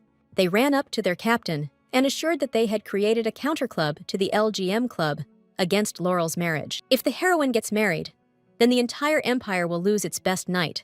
She was taken aback by such a statement. They couldn't help but agree that Edgar would be a good husband, but they couldn't lose Laurel, who would then lead them. She laughed out loud until there were tears in her eyes. It was nice for the character to hear it. An honor for her. She held the box in her hand. It was time to receive the letter, and she sent the surprised guys back. The box clinked and a letter appeared. The girl asked about a date and immediately corrected herself that it was not a date. That other Laurel hoped that her marriage would be for love. And in fact it happened. Maybe they will work out something. She covered herself with her hands, didn't know what to do. She really wanted to see the Duke. She was burning with desire. She seemed to understand something. She hurried to Sir Edgar, ran, and did not look around. She was in a hurry to the man who had become dear. Edgar was working out in the yard, furiously swinging his sword, throwing out his pain from today's date. Laurel ran across the yard, shouting Eddie's name, surprised at her appearance, and watched as the girl hurried, not allowing the man to utter a word. She hung on his neck, buried her face. A blush appeared on her cheeks, incomprehensibly grabbed her waist, hoping that he would notice her. She grabbed him tightly with her arms, thanked him, went straight to him. Edgar was confused. She began to speak hurriedly. When she first learned about the parallel world, she envied her other self. She explained that there, in another world, the heroine's parents were alive. They did not despise her. Her life was like that of a real duchess. The girl considered herself unhappy compared to the other one and pressed herself closer to the man. She pulled back, looked straight into her eyes. This investigation made me look at the whole situation with different eyes and changed my mind. Her parents are no longer here, but her boys are supportive, and the prince and princess valued her like a knight. She happily finished that the guy sees in her not only a fragile girl or a knight, he was able to see the real her. He surrounded me with care and kindness. I didn't notice it. A smile lit up my face. I found an approach. She apologized for running away. Now she's ready to answer the guy's question, and also worry about him. She gave in to him, touched his hand, smiled, received a smile in return. They were silent and just watched. He closed his eyes, lightly touched her cheek with a kiss. Everything was as it should have been. She was calm next to him. They apologized to each other for being rude, grabbed each other by the waist, pressed them to themselves, their lips met. Pleasure poured through the veins. A couple walked down the street, holding hands and smiling. Love surrounded them lightly and weightlessly. He cleared his throat, raised his hand to his lips, and suggested that in private they call each other something else, more tenderly, that would be only for the two of them. He continued to move, but got lost in thought, did not remove his hand from his chin, went through several addresses and said that he would call Leah. It had been too long since anyone had called her that. She was confused and blushed, and when she brought her face closer and wanted to know what she would call him, she turned completely pale. So they continued to go through the appeal, plans for tomorrow. Unnoticed, they found themselves near the gate. They came. They said goodbye, promised to see each other tomorrow, kissed them, hugged them by the hands, and their cheeks turned red. The next morning, they were busy getting ready for the meeting when Edgar's mother wanted to talk to him seriously. Laurel showed off in front of the mirror, straightened her hair, put on makeup. A happy smile never left her lips, but after waiting for the man all day, standing by the window, it was already sunset. No one came to her. She realized that something had happened. In a large, half-empty room where there were only mirrors, Ian was deciding exactly how to change tactics, because all their intelligence had leaked. The Archduke closed his eyes and exhaled. Despite the fact that Katie had disappeared, they were still holding on. A man was shouting at him from the mirror. Unable to withstand the attacks, the young man spun around and struck, breaking the mirror. He spoke angrily, looked around. There was fear on the faces of those gathered. Ian didn't like how they would carry out their plan. He expressed everything that could relieve the anxiety of those in the mirror, but did not leave alone the thought that the plans might become known. The Archduke deftly got out of it, offered to throw bait. They would easily swallow it, and assured everything would be fine. In any case, they have a trump card up their sleeve that they can use, turn around, and throw it to continue their work. Yang sat down, grabbed his head, wondered where the princess could have gone, next suggested that there was only one place. Ignis knew that this woman was in the magic tower. Accordingly, she entered into an alliance with the crown prince. The guy was indignant and succumbed to the girl. She believed that Katie was being helped only because she was a magician. There was no other reason.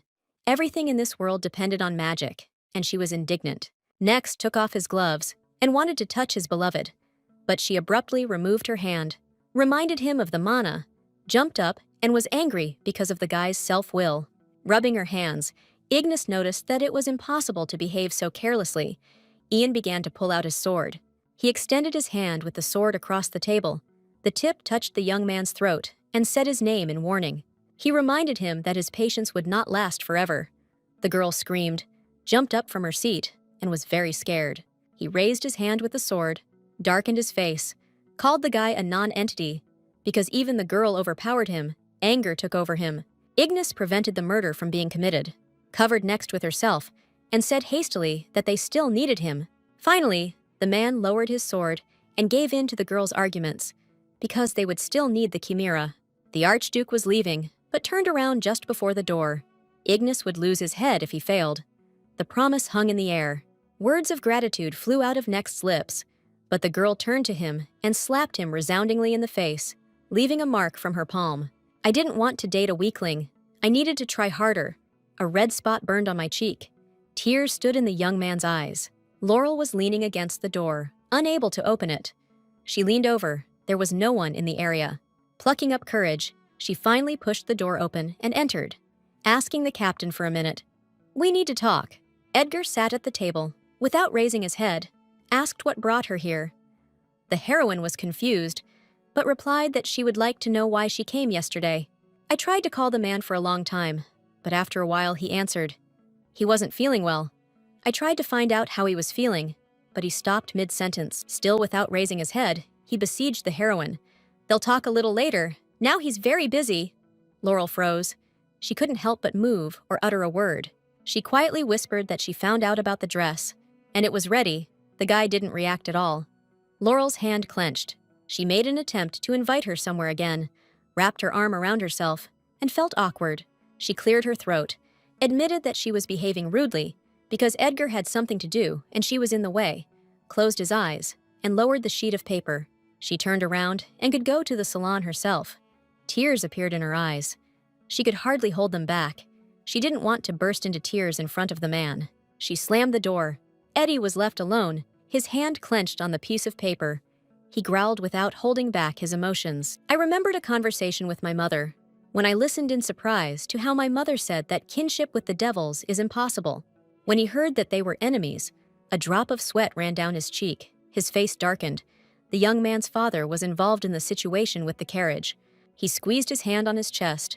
Couldn't believe what he heard, father. His eyes widened. His mouth parted. Anna didn't know all the details. Lowered her head, exhaled. 3 years ago, her father supported the Archduke in his impulse to change power. Then the Ministry of Magic was only increasing its power. Then it realized that the Marquise, who had maintained neutrality, sided with Prince Cain. He was planning a murder. Edgar's father was aware, but did not intervene, did not warn. Although he knew about everything, tears streamed down his cheeks. The guy's body trembled, his fists clenched. He understood the reason why he refused the title.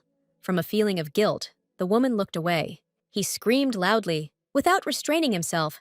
The father should have asked for forgiveness, answered according to the law for his crimes. But only Edgar thought so. He covered his face with a trembling hand, remembered the girl's pleasant words, and immediately imagined her with tears in his eyes. The heroine was greeted at the stitch salon, with joyful laughter and smiles from the madam and assistants. The last time the meeting did not work out.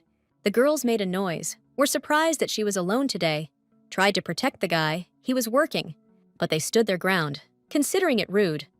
Laurel laughed. It was nice to have such concern. She asked me to look at the new outfits. There was a visitor trying on a dress, and Madame folded her hands in a praying gesture. And there was something to see. The stitch salon was the best in the city. There were many dresses, and they were all amazing, shimmering and sparkling. The woman started talking about the Duke's outfit. It was beautiful. She winked at her. Everything was repeated. I noticed that the girl was being offered outfits, but she chose a red dress, laughed, and timidly answered Madame's questions. She thought that they always give such names in this salon. The girl distracted her and asked if she needed a mirror. Suddenly, I recognized Ignis in this girl. She was posing and mocking Laurel, laughing, knowing that nothing would happen to her. Taking out the sword, she asked what the sorceress was doing here. Her yellow eyes sparkled. Anger wanted to come out. She exhaled.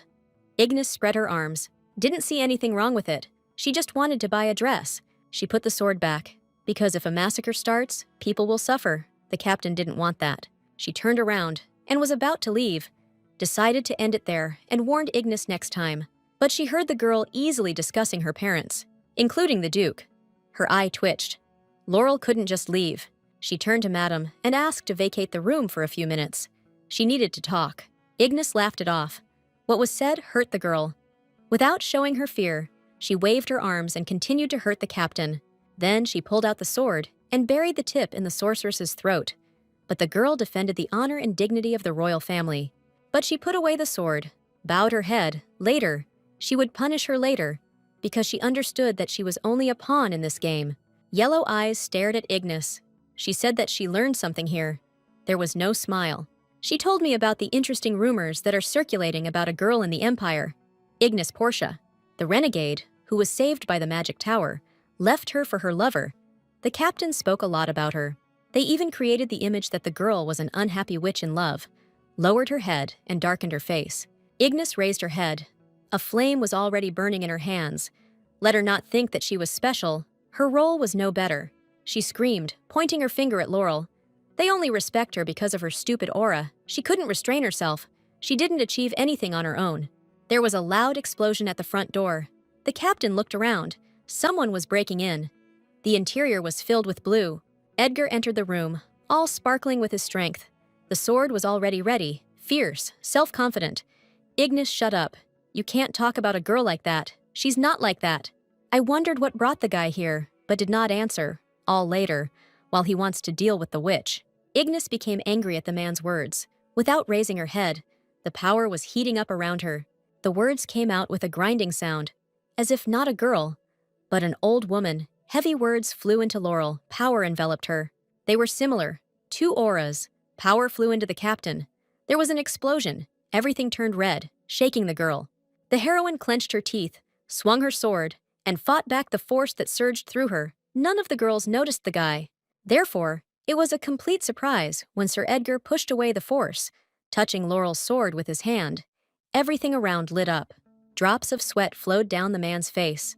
The captain was worried about him, but assured him that everything was fine with him and continued the attack.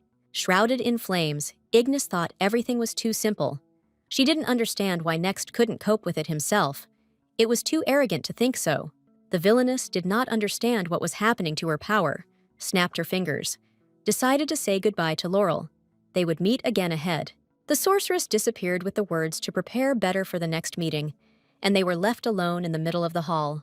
The girl's brother burst into the room, screaming in fear and worried about his well-being.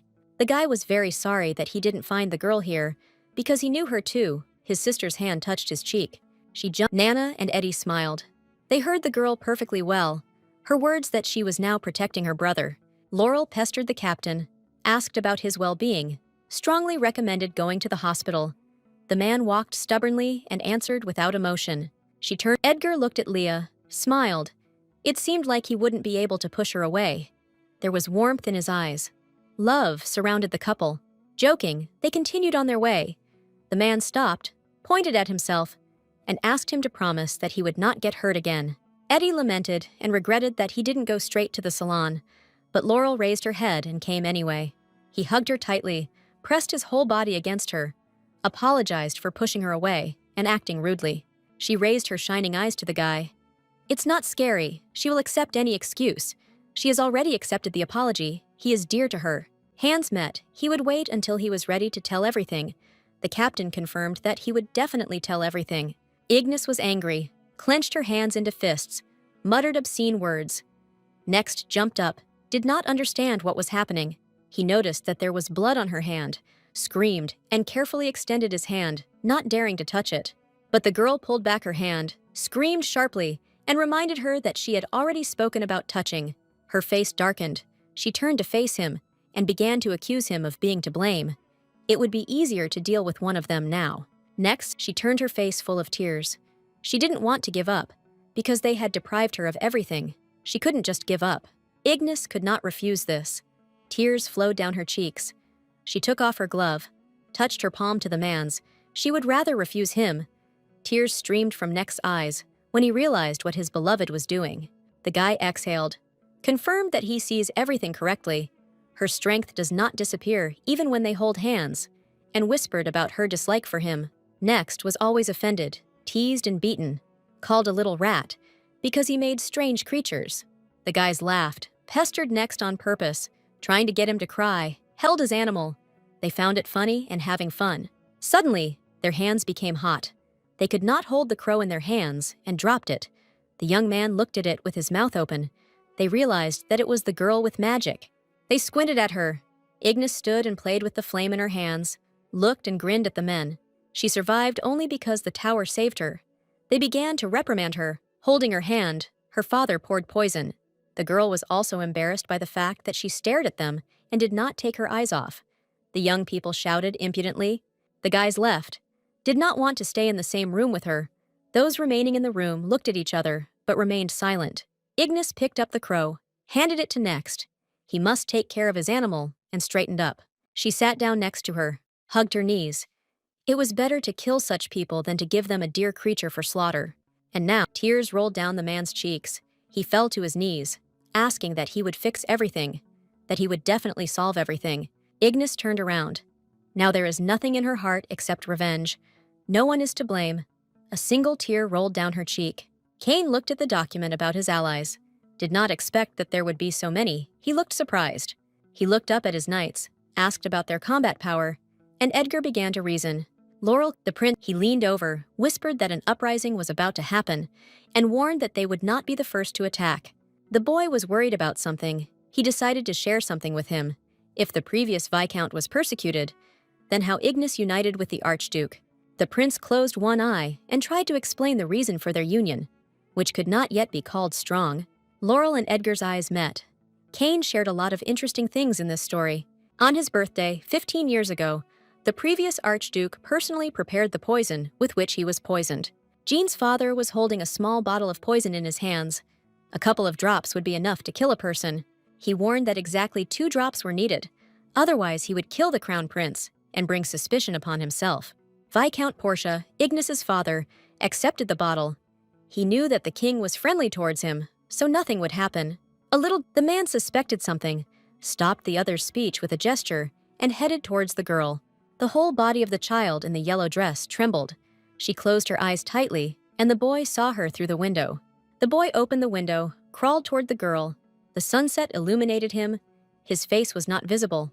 They grabbed hands and made it in time. Just as the men turned the corner, the girl fell and her skirts flew up. Little Edgar saved Laurel then. Although he was scared himself, he was still able to help. Droplets of sweat rolled down his cheeks. The children knew each other. Eddie immediately turned away and muttered at Laurel, "We need to move on. We won't be able to escape." I looked, and while it took a little time, and Laurel took out her brother's invention, an arrow umbrella, especially for those who like to climb trees. The children looked back at the men, who called them and promised not to do anything, but the children were already standing on the railing, about to fly off. A joyful, evil grin appeared on the Viscount's lips. He caught and was now holding someone with his hands.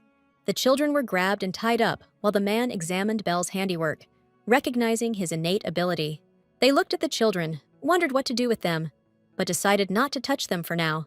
Prince Cain would be removed. Then they would no longer be needed. The Viscount looked piercingly. "They will serve his son when he becomes crown prince," he promised. "Magicians are needed to erase the memories." They left he showed me a bottle, brought it especially for them. A delicious drink for this event. He couldn't miss it. Cain's eyes opened. The boy cried out, "They know this drink, they talked about it." The man laughed. "Enough only for his highness," he answered with regret, and a wine glass appeared in his other hand. He presented it to the prince, the boy's father joked, smiled joyfully. Cain was looking forward to when he could finally try it. The prince took the wine glass in his hands, was already bringing the clear liquid to his mouth, and the Viscount was also egging him on. The boy paused, turned to his father and called him. The glass was extended, his fate was sealed. And although the boy made timid attempts to not allow him to drink, he grinned and assured that there was nothing wrong with it. He lowered his eyes. A drop of sweat rolled down his cheek, and his father's hand clenched on his shoulder. He heard the child calming and trying to protect his voice. Cain tried to insist. He wanted to share the drink, but the Viscount rather rudely gave advice that he shouldn't share if he didn't want to offend the giver. The liquid almost touched his lips. He almost took a sip, just a little bit, and there would be no turning back. A voice came from the door, which announced the poison in the wineglass. A thin child's hand clasped the doorframe, and there were rope marks on his wrist. He stared. Edgar, the children, left alone in the room, whispered. Eddie was worried about the girl. She had tears in her eyes. The heat scorched her cheeks. The boy reassured Laurel, "It's not scary, they will just erase part of the memories." His calmness was transferred to her. Edgar was now more worried about the prince, because he was in danger, so he tried to free his hands. This is what subjects of the Empire do. They were like brothers. He gritted his teeth. It was his duty to protect. Tears rolled down from powerlessness. When Eddie's hands were free, he happily showed her, exhaled. "I remembered my father's trick well.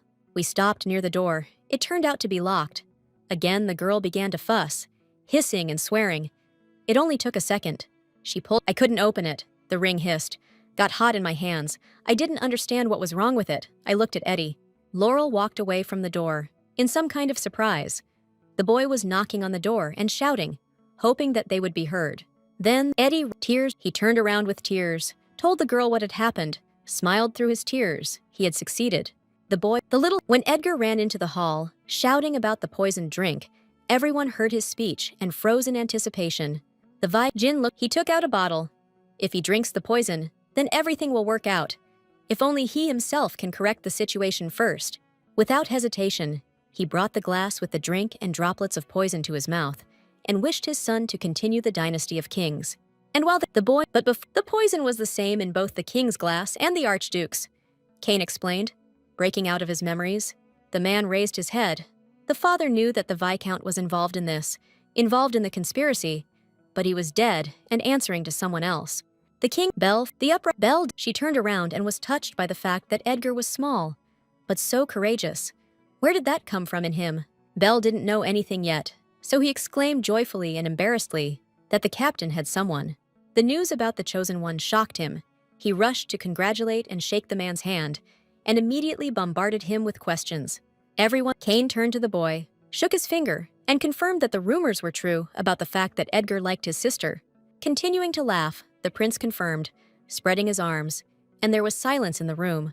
The boy continued to be surprised, shouted, and did not understand how the Duke and the Marquise could be together. The young man was completely confused, sat down, and tears flowed. The prince tried to calm him down, clarified what was wrong, and was interested in the reason for such a reaction. The young Laurel's family has been through a lot. The girl had to face opposition, but Sir Edgar cannot give up his own. He put his hand to his chest. The man resolutely replied that he would do this. He would renounce his status. Belle was already screaming from the good news, loudly shouting excitedly and thanking the guy. I stared, dumbfounded, at how they shook hands and agreed to address each other. The heroine promised to return to this conversation, because there was also the guy's mother. There was a knock on the door, and a man came in. We received a letter from Anna, notifying everyone present that she was expecting a visit, including Laurel, who screamed at the news. That's right. All her children and girlfriend gathered at Anna's table, had a meal, and everyone felt awkward.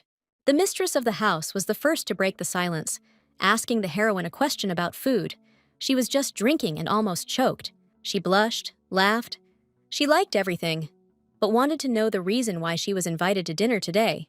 Without being cunning, Mother asked directly about their relationship. The character darkened. The guy coughed and turned away. Anna repeated her question. Laurel began to stutter, did not know what to say. Then Edgar suggested discussing this in private. Notice the children were old enough, which means they won't play. It's a wedding right away. The woman began her speech, raised her eyes, the same blue eyes as her son's. Edgar's brother intervened. It was too early to decide. He waved his hands when the guy interrupted him. He would renounce the title. His face darkened. She sharply raised her head. Mother asked again. Because she did not understand what she heard, she frowned. The man tried to explain that Laurel was the only heir. The boy screamed indignantly and looked at his brother. The young man calmly continued to say that the girl would not change her status, but he could, especially since Lloyd was already an adult and could accept the role of the Duke. The heroine shook her head, touched Eddie with her hand, turned to her mother that nothing had been discussed yet, and tried to smooth out the situation. Anna looked straight at her son, asked only one question, whether he was sure of his decision, and waited for an answer. Laurel darkened and lowered her head. Edgar was determined. Mom was waiting for an answer. He spoke seriously, confirmed his words. Silence reigned at the table. Anna's face darkened, and her brother was confused by the upcoming status. Mother closed her eyes, exhaled, and said that this was good news, an unexpected recognition. They raised their heads at her, shocked by such a statement. They did not understand why there was no scandal. Eddie gave in to his mother. He was interested in this reaction. She didn't want to ask anything else. The woman sighed again. She didn't see any point in it. Anna said wearily, she understood everything. She had probably been thinking about this for more than one day, and closed her eyes. She turned to Laurel, smiled. She liked her, laughed, and felt warm feelings for her future daughter-in-law. Mother asked me to address the girl on a first-name basis. She exclaimed that she agreed and hastily nodded her head. Anna said that when the girl was born, they were able to see the angel, she admitted. But being a girl, she didn't like either dresses or dolls. Despite this, Laurel was afraid to step on any bug and always smiled sweetly. The women laughed and wished for a long time that she would become her daughter-in-law. But the Marquise decided to let her find love herself.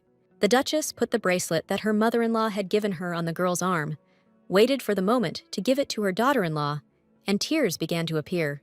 Laurel bowed her head towards Anna. Tears flowed down her cheeks. Such a woman laughed. It was pleasant for her.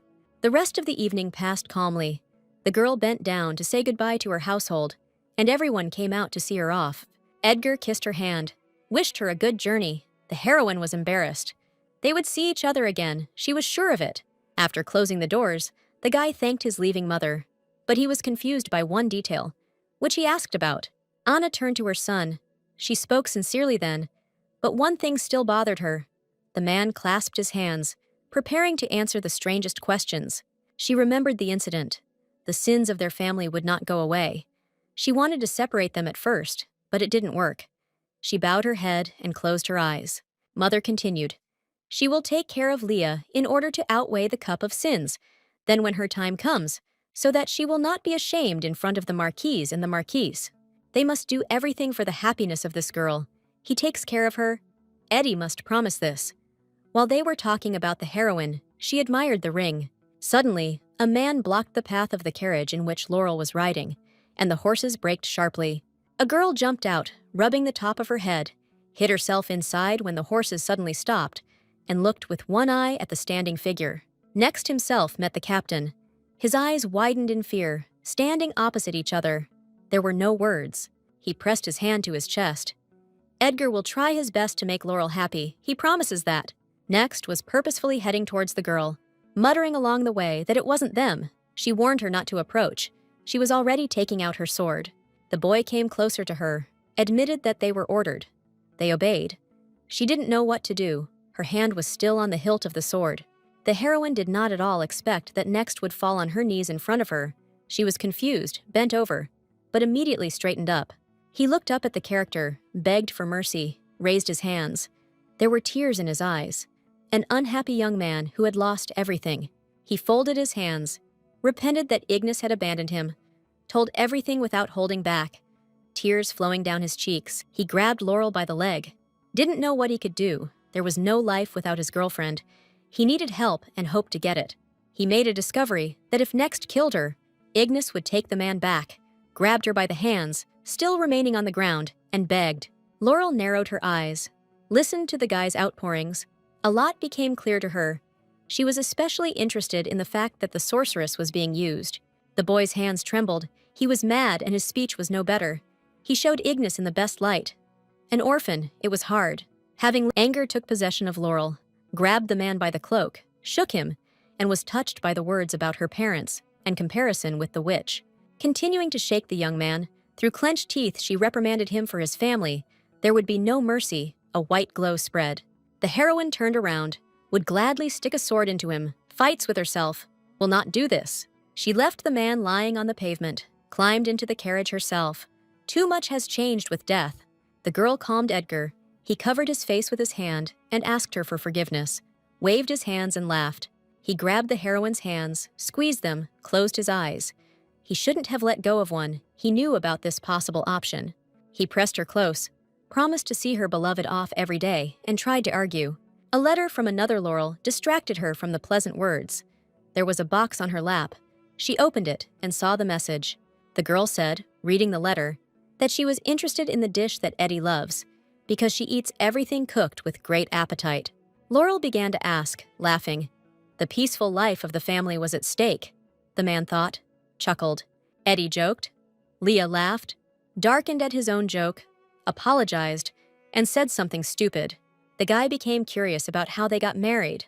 The girl told how it all happened, about courtship and parental approval. The heroine's cheeks turned red. She pressed herself close to the young man and considered the man very sweet and caring. I couldn't. She pushed her away, bowed her head. Her cheeks became even redder when she timidly asked the young man at what moment he fell in love with her. He admitted that at first he didn't pay attention to the heroine, since they already knew each other.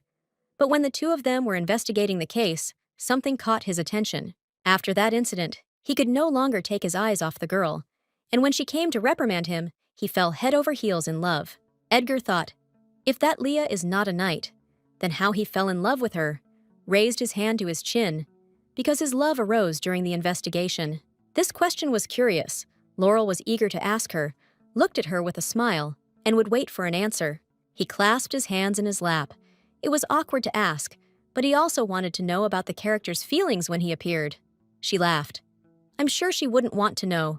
I thought that he would tell me now, but the girl stuck out her finger and laughed very loudly and said that it was a secret. So Laurel wrote a letter to herself, telling her when and how her Eddie fell in love with her, fascinated by how she behaved with the knights. Now it became clear why the captain was not interested in other girls. She put the letters in the box. There was also a question about falling in love between another couple. After a shower, I was going into my room, drying my hair with a towel. When a letter arrived, a sound was heard. She pulled out the towel and began to read without removing it. As she read, her eyes grew larger. Sweat streamed down her face. Left the towel and her hair alone. Grabbed the letter with both hands. This happened 15 years ago at Cain's coronation. Laurel leaned her hands on the table, the letter lying next to her, because she didn't have such a thing, analyzing her actions, and that other one. Then she didn't follow Edgar. She acted differently, completely differently. The girl ran into the hall, but she didn't do it. In the garden at the table, the prince and princess enjoyed each other's company. Cain fed his beloved. They laughed loudly and contagiously, and while they were absorbed in their love, Edgar was present at the same table, his face darkening. His Highness already knew everything about Ignis and about the salon, even about the quarrel, Eddie confirmed, lowering his eyes. He was still not very pleased to remember the day when he let Laurel go alone. The young man's face darkened. He became interested in how the prince found out about the quarrel. Stared at him, he began to sweat and became confused. Edgar jumped up, got angry. The club led by the prince was still operating, and he asked to stop it. Cain tried to justify himself. Michelle spoke up. It was her idea. The smiling girl came up with a new club and a new goal. He closed his eyes doomedly, scratched the back of his head. Even the princess is involved in this matter. The scale is already large. He removed his hand, looked at them directly. A blush appeared on his cheeks. He wants to marry Laurel, of course. His face darkened. His eyes lowered. His smile stopped shining. The decision about marriage is made by more than one person, and the problem between the girl's parents and his father has not gone away. He confessed to his friends. Cain noticed his friend's concern, gave in to him. The captain folded his arms on his chest and looked away in indecision. He wants to ask. He doesn't know how. He told about the secret. Michelle and the prince were scared. They immediately thought about an affair, but the guy assured that it was not so. He turned everything around as if it was not about him, but about his friend, who couldn't decide to tell the truth to his beloved. Just recently, a friend realized that he wants the girl to smile, and if she hides a secret, then one day she will come out, and if she tells her, she will cry. Cain thought, gave in to him. Only a friend can make a decision, but he wouldn't tell him, because the truth is a rather complicated thing. She understands the prince, all his words, but it is better to let the girl overcome this. There was something right and true in her words. Cain warned that he might be offended, but Michelle supported the captain. Everything would work out for him. Edgar waved his hands. Not he. But his friend in this story tried to convince his friends. A servant ran towards them, shouting loudly about the incident. The guy pressed himself to his knees, tried to catch his breath, fearfully informed Gina and Laurel about the Archduke. After his visit, the girl was in tears. Hearing this, Edgar turned around sharply. Fear appeared on his face. His face became pale. About an hour earlier, the captain was sitting in the library with a man. He was leaning on his cane and was being too kind to her. He put his hand to his chest, closed his eyes, and began to talk about the incident with the carriage, and he knew who was behind it. And this is a person close to her. As soon as she heard this, the girl's face darkened. Her eyes widened and her mouth parted. Jin laughed and shook his head. He should apologize for visiting so early, but Laurel didn't want to listen to the apology. She was only interested in one thing, the reason, and eagerly waited for an answer. He leaned over to the cup of tea and feignedly replied that he had been thinking for a long time whether to tell the truth. The captain became interested. He raised the cup to his lips, looked straight at the girl, and told a story. It would be about the past marquise and her death. Laurel couldn't stand it any longer. Pushed to the point, didn't want to listen to the rest. Bowed playfully, the man would answer directly. She screamed when the speech touched the prince and her lover. She did not understand how they were connected.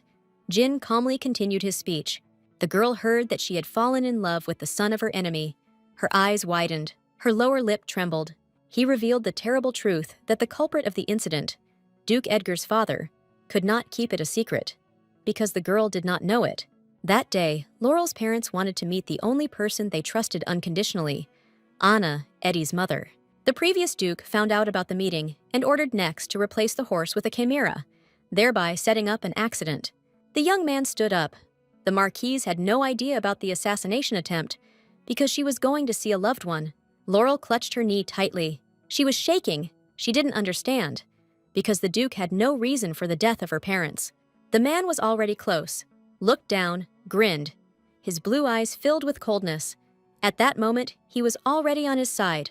The click of Jin's heels was heard in the silence as he left, but continued to talk about the conspiracy and raising the status of the past duke. Lady Anna found out about her husband's betrayal, persuaded him to renounce his title, and took him to the outback. His hand trembled and clenched the fabric, and finally he said that he was not to blame for the death. He just wanted to lure him to himself. Jean found himself next to Laurel. The girl sat gloomier than a cloud, lowered her head, and simply listened to everything he told her. He leaned towards the captain's ear and suggested that Edgar might know everything. The whisper gave off a headache. Laurel, surprised the Archduke, stood up, was confident in the young man. Not like that, she stated decisively. She thanked her for the story, walked away to the door, and already touched the door handle with a trembling hand. She herself would ask the captain. She opened the door, held it, turned to the man, and asked his lordship to leave. The Archduke left with a loud sigh, mocking the knight, assenting and pushing him to ask personally. After he left, she sank down holding the door, covered her face with her hand, scared the guards near the door. The guy rushed to her, trying to find out what was wrong with her.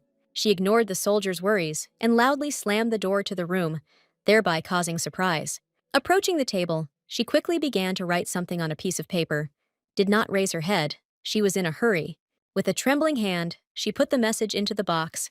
A tear fell on her hand, and the box clinked. The answer was not long in coming. She raised her head. There were large tears in her eyes. Her mouth was wide open. Now a lot would be decided. She was in a hurry. Her hands were shaking. She screamed and the box flew down from the table. Laurel cursed, frightening her fighters with such a reaction. She fell to her knees. Everything was the other way around. It said that, on the contrary, thanks to Edgar, the parents were able to survive. The heroine trained in the gym released all her anger. This helped not only calm down, but also think. I received a letter in which Leah says that out of curiosity, she asked her parents, although her father hesitated.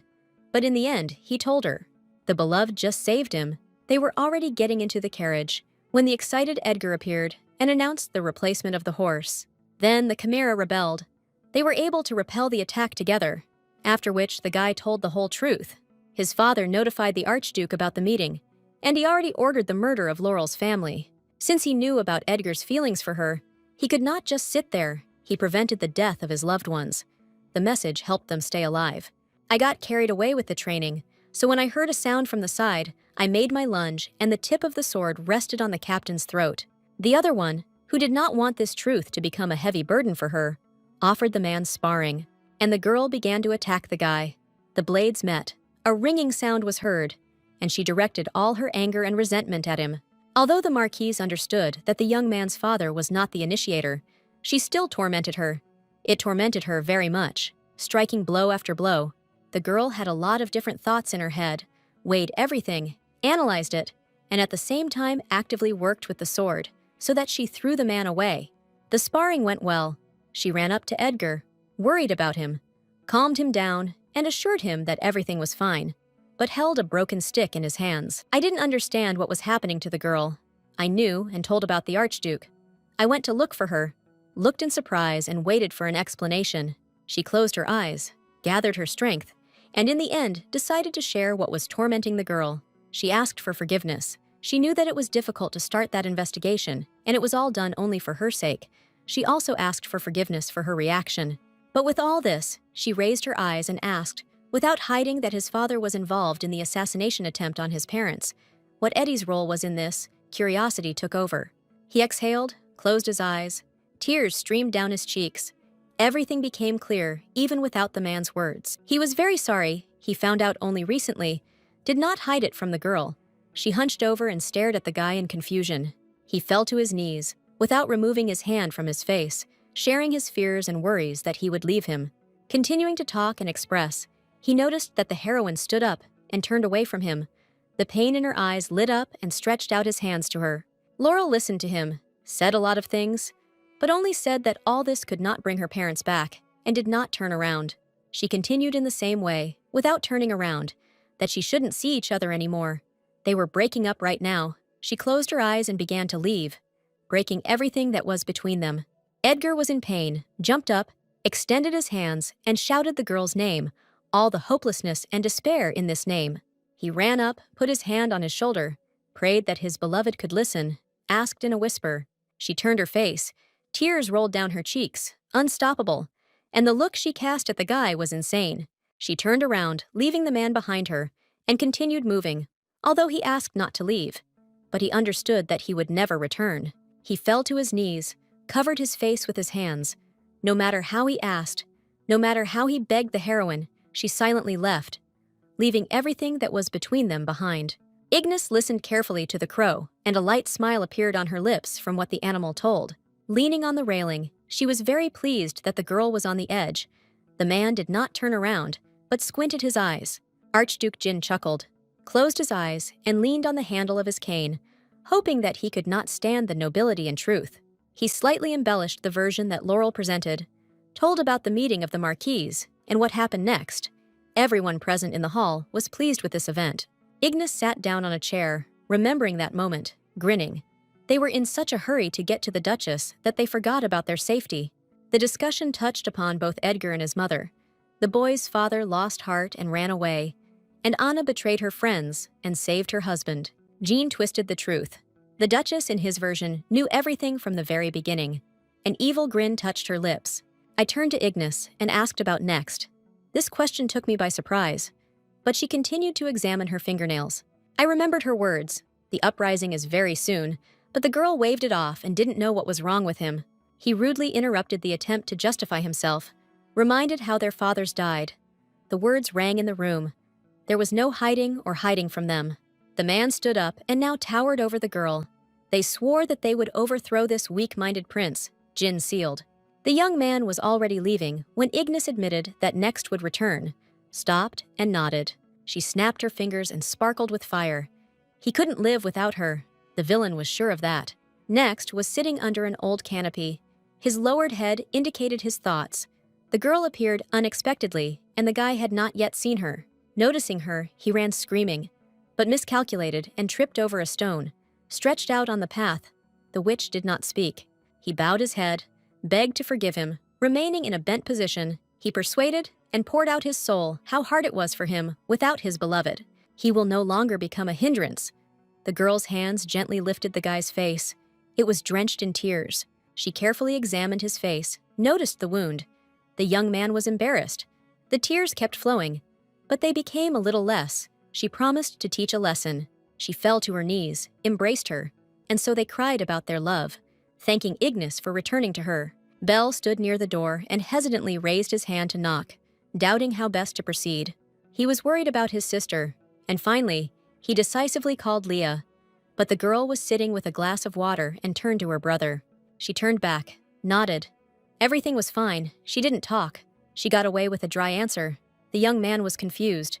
The girl's younger brother sat down next to him. He listened to the story of how the parents died and who was involved. Nodded. Everything was clear to him. He said sadly, he didn't even suspect it. The girl smiled.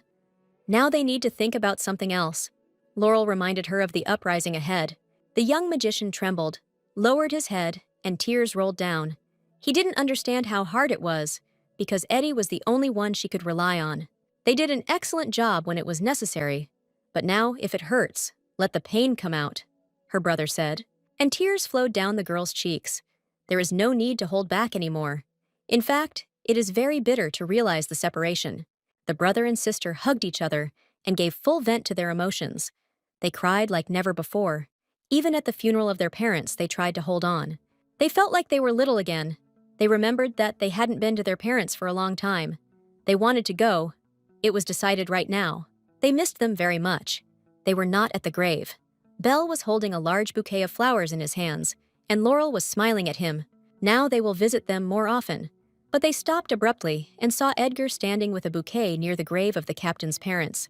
He knelt down on one knee in front of the grave, apologized, and was sincerely sorry. The brother and sister stopped, dumbfounded by this. They were silent and waited for what would happen next, listening to the apologies. He lowered his head, exhaled, whispered an apology again. He had no idea what his father had done. The man was bitter. Eddie lamented, saying it was not all his fault. Only his father was to blame. And even if he had known, he could have prevented the tragedy. Bell looked, squinted at Laurel, noticed that the girl was silent, and began to move. He opened his mouth when he realized that the girl had gone to the captain, pursed her lips, walked decisively. Her face did not express any emotions. Eddie jumped up, noticed that he was not the only one here. turned to the heroine, and the girl stopped, clenching her hands in rage. She stood opposite him, hissed with rage, told the guy, looked at Laurel in surprise, didn't expect to be here. The brother tried to stop and say something to his sister, but the determination in his gaze and silence indicated that she did not like this whole situation, and the young man's arguments were not heard. He admitted his mistake, behaved recklessly. It was not worth coming to this place to ease his soul. The captain agreed with him. There was no point in coming. She walked past, brushing her shoulder against the man, said goodbye to him again, hoping not to see each other, even purely by chance. He screamed when he heard that a man should take care of himself. He shouted the same thing to her. That's all. People who were once close to each other passed by. Edgar was leaving. He had already passed by Belle. His little brother tried to call Laurel. The situation was very unpleasant for everyone present here. Belle was confused. He thought it was too rude to him. He didn't understand what was happening, because there was such love between these two. But the heroine did not listen. She heard, but did not comment, interrupted the young man, and asked to say hello to his parents. He came up and finally told his sister. He didn't understand why they had a quarrel, and asked her a question about love. Tears flowed down her cheeks. She admitted that she loved her, interrupted herself, answered that she loved her. Her confession came as a complete surprise. Belle blushed, lowered his eyes to the flowers. But what happened was that he heard his sister's voice. The blame for the death of his parents lay with her. Captain Edgar, the son of the man who was responsible for the death of his parents, screamed, throwing out all his resentment and pain. These people should not be happy. She fell in front of the grave. Her chest hurt. They all must suffer the same way their family suffered. The brother listened, but could not remain silent. Then she doomed herself to misfortune, he thought. Touched the flowers. Tears flowed down her cheeks. I couldn't say that I knew my parents better than my sister, but I was sure that they didn't want the girl to choose revenge, but her happiness. In fact, it was no one's fault, and Laurel and Eddie became victims. If you analyze the situation, the captain tried to do everything to make her happy. He stood next to the girl, showed hope that she might suddenly change her mind, but she leaned towards the flowers and quietly whispered that she would never be able to forgive. She threw away the bouquet of flowers that Eddie had brought from the grave, stood up and the wind ruffled her hair, and decided not to love this man anymore. The guys gathered in the hall. One of them was sneezing and snot flowing. He wrapped his arms around himself, trying to warm up. It was a little cool. The atmosphere between the knights was as cool as a northern cyclone. They discussed the seating chart and the list for the upcoming ceremony. Edgar raised his head. He began to notice that the guys were up to something. He narrowed his eyes, having a bad feeling. The delighted boys turned to Laurel. They wanted to offer something, discuss something. They had a lot of persistence. They had a proposal for both the 1st and 2nd battalions to organize joint training, and they were pleased with themselves. She closed her eyes and lowered her head. They already had training planned for next week. Seeing their readiness, the girl can lead her. The guys grabbed each other, looked at the captain in fear. A special activity right now, especially for them. She stood up and clasped her hands. A flame blazed behind the girl. The training was successful. The defeated guys collapsed on the ground. Their strength left them. The color drained from their faces. They didn't understand why this was happening to them. They were exposed. They could die. This training was very intense. Laurel paid attention to the smell. It smelled like very tasty cakes. She picked it up and began to examine the chocolate cake, wondering who forgot. She got up and saw that a path was lined with such cakes. The heroine was surprised at this, but tried to understand. Edgar sniffed, felt that he smelled something sweet, closed his eyes, enjoyed it. The boy tried to assure him that everything was imagining everything to him. Such a smell could seduce, he showed his finger. They noticed that Laurel was already trying this cake. She looked at them angrily. The cakes did not help. The guys howled, turned to the deacon, asked to share wisdom. They had to eat these cakes themselves. The man suggested that when they are alone, they communicate and spend time together. Then reconciliation occurs. Some were indignant because they were minors. The young people were thinking about a third operation, and now Laurel is already listening to how to make the trip comfortable. With her mouth open, the captain stared at the carriage, which was decorated in pink and had horses tied with a ribbon. Without turning to them, the girl answered directly. She knew what these guys were trying to achieve, while they happily sent off the carriage, which they thought they would like. They didn't guess one thing. I just didn't understand why they needed all this. The memories were transferred to the moment when they were riding in a cramped cabin with Eddie. The guy whispered. They were only starting to make the captain angry. They knew what he would ask. When discussing the plan, it came to mind. Then one of the soldiers admitted that the girl understood everything correctly. They wanted to organize a meeting with the captain of the 1st Battalion. Ape began to tell Laurel that even such bunglers as they were able to notice the withdrawal of the characters. What to say about the rest? His friend tried to stop him, but it was too late. They noticed the exhausted appearance of the knight. They offered to try to talk with Edgar. They wanted the best. The more the girl listened to the man's speech, the lower her head sank. It was clear that she missed the captain very much.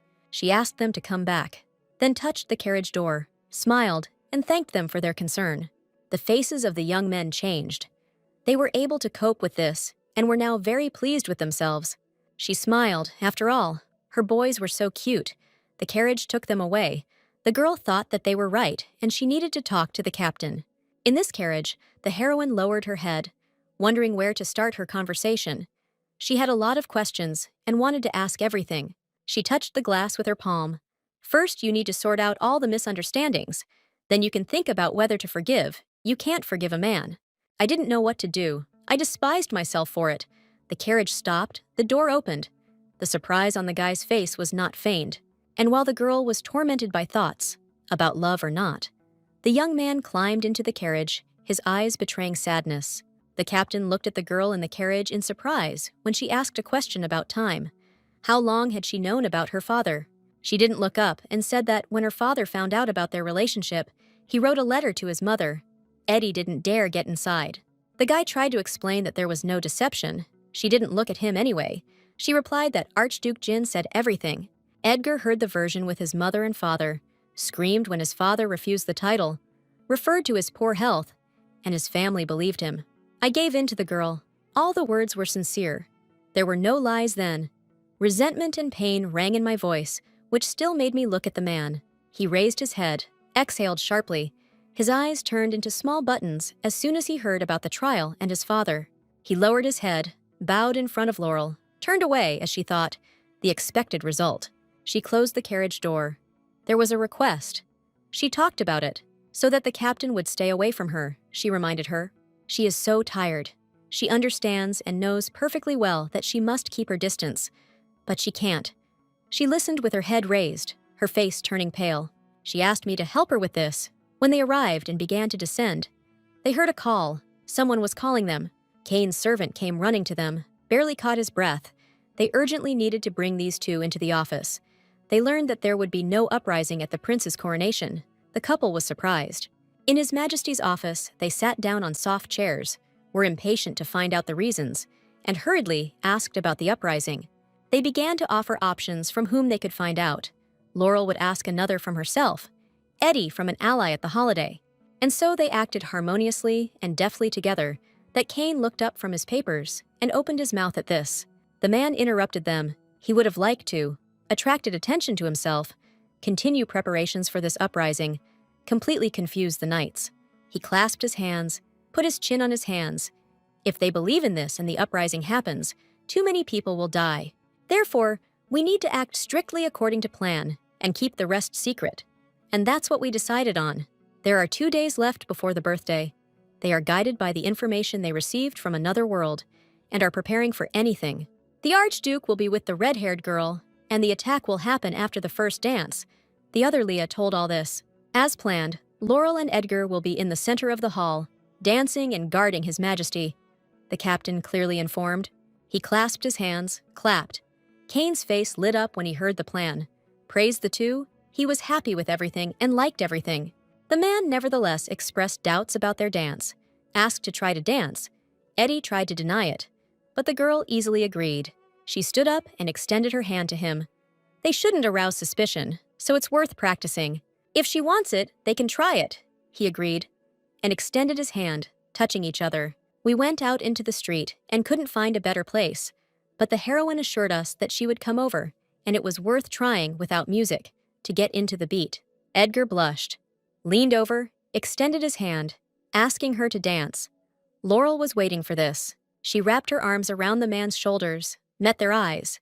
Memories enveloped them, moving in a dance. Everything that was good between them was remembered. Although she tried to keep her distance from the young man, it happened under the pretext of dancing. She pushed him away, turned away. It hurt too much. Let him take care of himself. Laurel left sadly, with melancholy frozen in her eyes. The captain looked after her with the same melancholy. 2 days later, the maids helped the girl get dressed, straightened and tidied up, and tightened up something. Edgar was also getting ready, buttoning up his doublet. His mother came, handed him a sword, and looked back at her. The doors opened.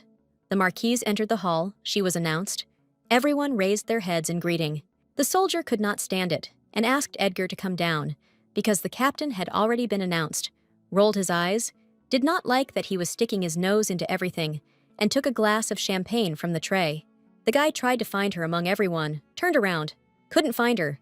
Then Eddie got indignant. She was right in front of them. I couldn't stand it, and shouted that the most beautiful girl in the hall was Laurel. The heroine heard this, but did not look for the source of the scream. But she turned her face, clenched her teeth, began to get angry. This was not the most appropriate time for jokes. They announced next to meet Archduke Jin and the beautiful daughter of Baron Emmer, a red-haired girl hiding behind a fan. Making his way through the crowd, the character felt like déjà vu. Everything was repeating itself. It seemed familiar. Suddenly, he brought out a glass of wine from his thoughts, which ended up on Laurel's dress. She was doused with it, and now they were apologizing. The girl stained her dress. The heroine watched with wide eyes, but feignedly reassured her that she had magic tricks to remove the stain. She asked if I could borrow it for her to clean. Laurel lowered her head, trying to figure it out. The dress on the girl also seemed familiar. Edgar came to the rescue. He brought a napkin. He wouldn't have time, because he couldn't wait for the first dance. She mentally thanked the guy. A man led me away, asking how I was doing, rubbing a red spot on my chest and frowning. The king began his speech, raised his glass.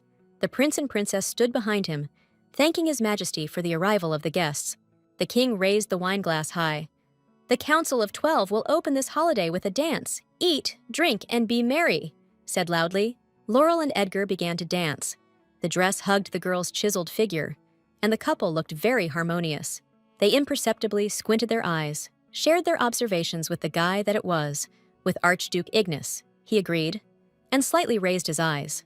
He brought his face closer to the heroine, whispered barely audibly that he was taking upon himself the protection of the prince after the dance, and asked her not to take her eyes off those two.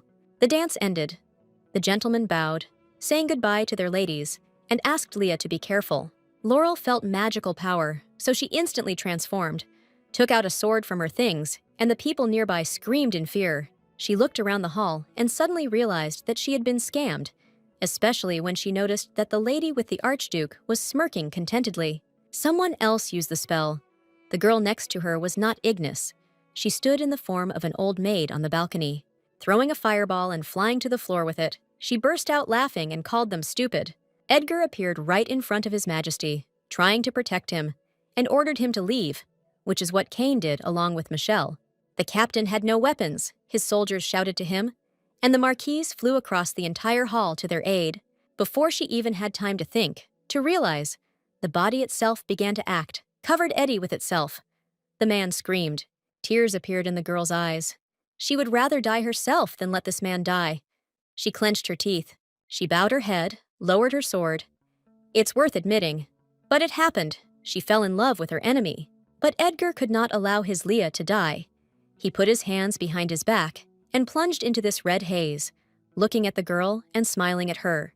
The young man tried to get an answer from the girl, asked when she started liking him. He wanted to know. She closed her eyes and philosophically noted that sometimes love comes with a person into life. She took his hands in hers and explained that with every workout, with every meal, he came into her life more and more. It took a long time before the girl realized that this was love, leaned over and kissed his hands. She raised her embarrassed face. Heat scorched her cheeks. But now she is sure that she loves a man. They laughed and joked, becoming serious.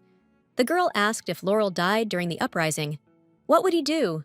She became curious. She started saying that she would need to move on with her life and meet someone. Eddie interrupted, assuring her that everything would be fine with her. He looked straight. He would protect her, he promised, even if necessary, at the cost of his own life. The young man's eyes did not lie. And now it just happened. He couldn't live without her. The girl tried to hold him back, stretched out her hands to him, but it was too late. The heroine turned pale. She became scared. People were screaming around her, and she couldn't believe that Eddie had saved her. Magic fireballs were flying at Laurel. She raised her hands, warning her, shouting to beware. The captain defended the royal couple. The prince screamed. Michelle was on the floor, did not turn around, asked the guy if he was okay. Everything was fine with them, they assured her as they stood up. But Eddie, they were worried about the man. She lowered her head, darkened her face. The character was holding back tears. Red grooves appeared under her eyes. She would cry later. Now she couldn't let the tears fall. The safety of His Majesty is important. The captain would agree with her, so they prepared to defend Kane. Her battalion lined up behind. It is necessary to hold out until reinforcements arrive. The Archduke grinned, looking directly at this defense. The prince was glad that his father was not here. He peered into the faces. Otherwise, the old king would not have survived so many traitors to the nobles. Lord Ordo, the guy's friend and assistant, held the princess's hand and entrusted Kane to take her to a safe place in the garden, to her father.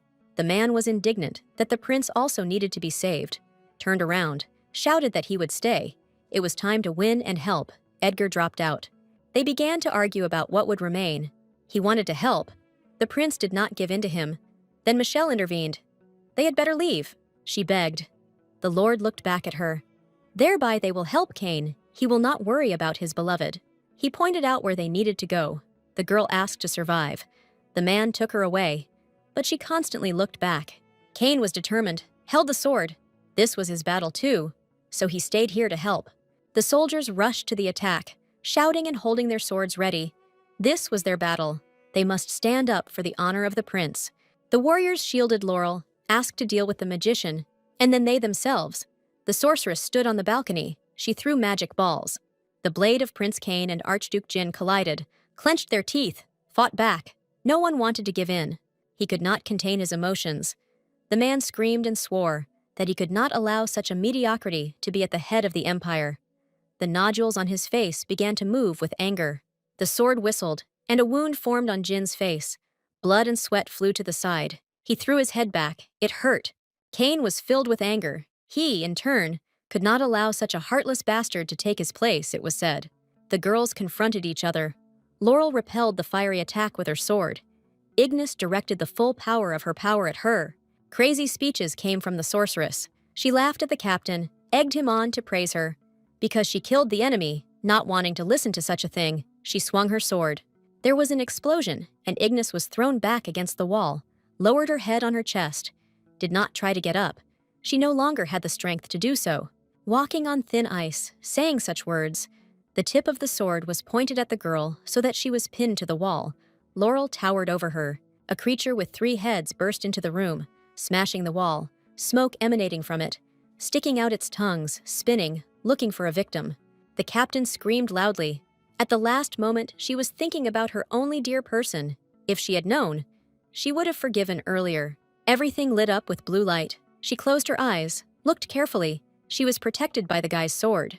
Opening her mouth, she watched Edgar, who was covered in scratches and wounds, rushed into the attack and apologized to the girl for the delay.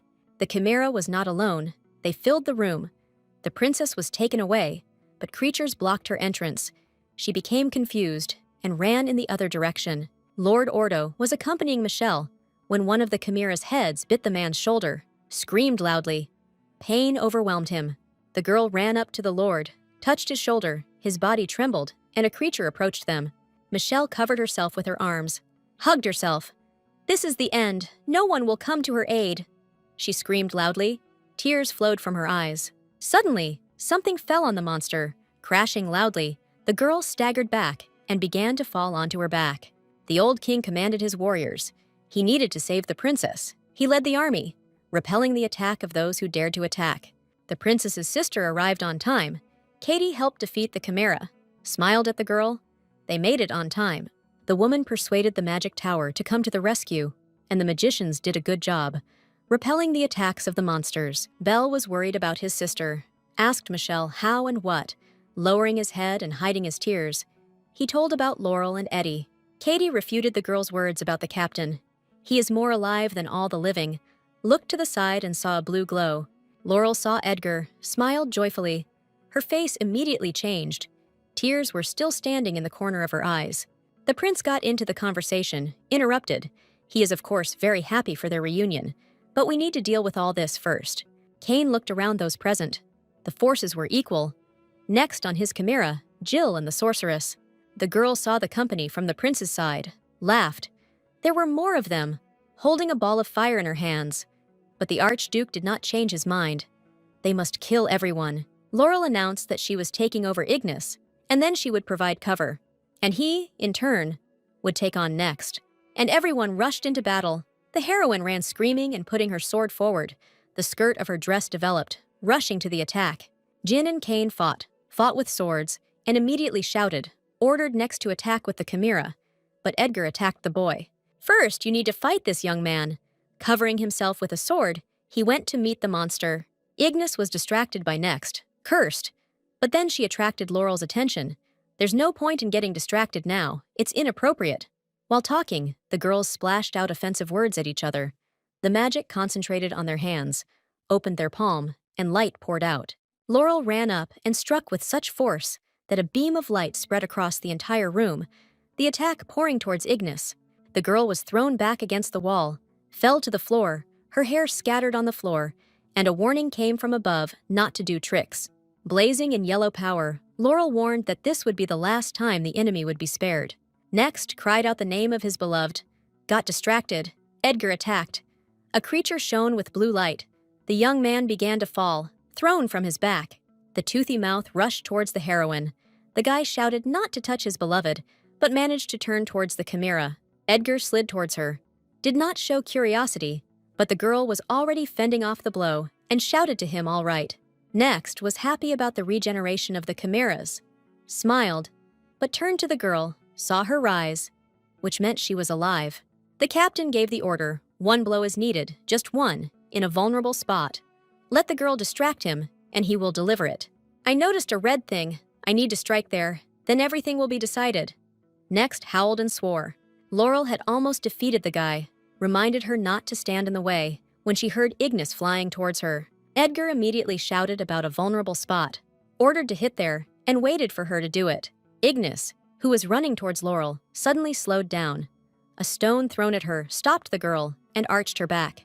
Next stared in surprise at his beloved, watched as blood came out of his mouth, was confused, fear reflected in his eyes. He whispered her name. Blood appeared on Laurel, dripped onto her cheek. Without raising her head, she did what was required to protect herself. The crossed swords of Jin and Cain trembled. Was it really necessary to go so far? The prince was indignant. He asked to look around. Here the hall was supposed to be filled with laughter, and he was suffering from the uprising. His Majesty was lamenting. Jin could not contain his emotions, he shouted. That's why Cain is not suitable for the role of king in this empire. The man was indignant. The Archduke screamed, was terribly angry, raised his sword, and was about to hit Cain. A blush colored his cheeks. These people were not ready to sacrifice themselves. The prince struck. Jin fell, grabbed his ribs. The young man reprimanded him. He shouted at him, without mincing words. His greed only leads to senseless deaths. He didn't understand this. Cain squinted his eyes, examined the tragedy, and saw that Next was sitting next to Ignis, who showed no signs of life. The young man screamed, asked the girl not to leave him. Tears streamed down his cheeks. Some people treat these two as unfortunate magicians who chose love, remembering their first meeting. It was necessary to look at it differently. Ignis's hand touched the boy's cheek. The warmth in his gaze had already faded. Blood flowed from his lips. She called him a fool. His hand weakened. He fell, turned away, and closed his eyes. The loud cry of a wounded animal rang through the hall. It was Next mourning his beloved, holding her tightly to his chest, swaying with his body. Cain looked menacingly. Now everything was finally over. The man couldn't believe his eyes that it all ended like this. The man waved his sword, shouted, "Why was he worse than him?" The prince wondered, did not address anyone in particular. The creature that now occupies the throne is not the case. He opened the mirror and disappeared into it. He simply stepped and ran away from the place. But he suddenly stopped, locked in this mirror. Katie couldn't allow it to end so easily. She held out her hand and kept it locked. He tried to get through, to get out of the mirror. He pounded on the mirror. He would get out and kill everyone. He threw out a promise. Everyone gathered around the mirror where Jin was imprisoned. The prince calmed his anger. It was all over. Laurel looked around, saw Next sitting next to Ignis, turned to him, sitting alone next to her. A girl walked in the middle of the night, her hand bandaged, writing to that other Leah, telling the events that were happening in this world. She also talked about Michelle, who was more glad that she was safe than that everyone was alive. And now the girl knew her place in the kingdom. She also told about her brother.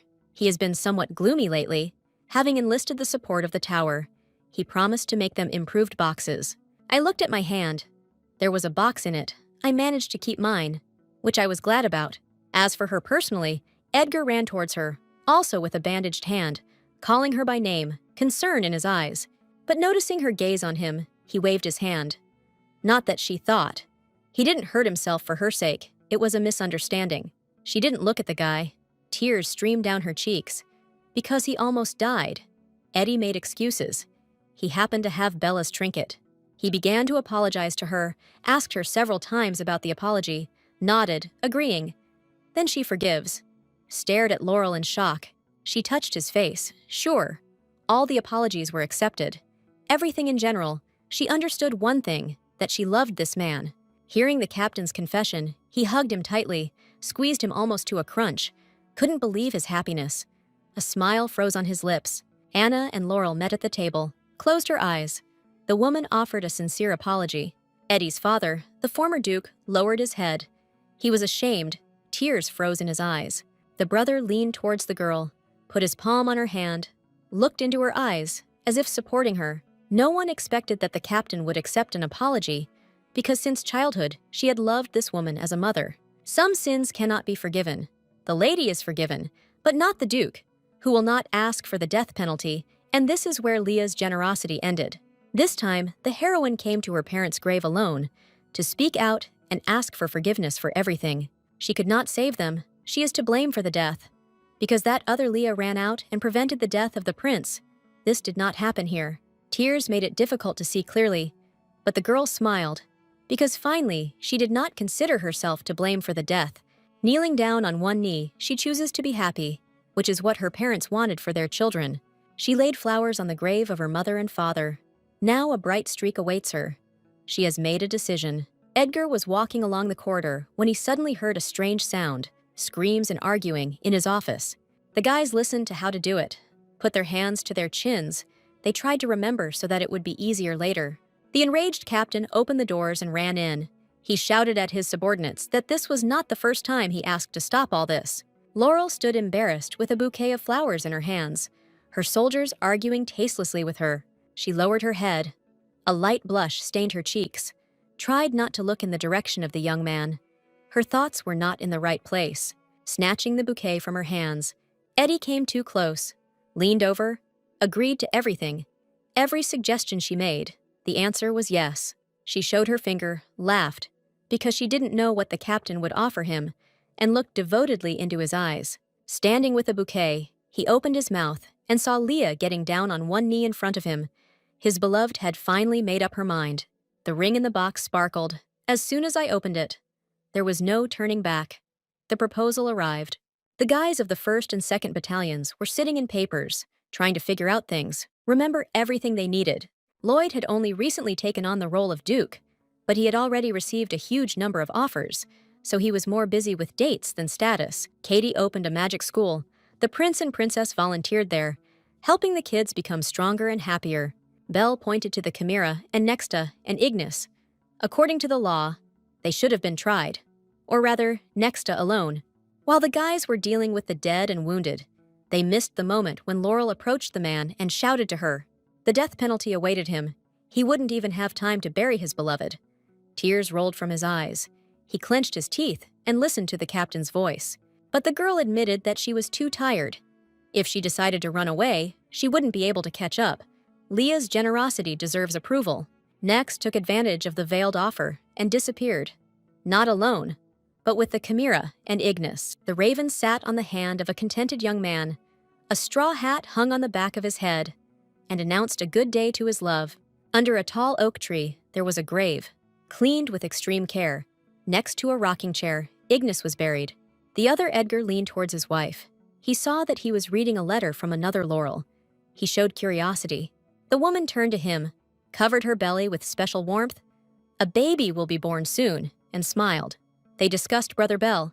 He went on an unexpected journey from the magic tower, but also suddenly decided to return.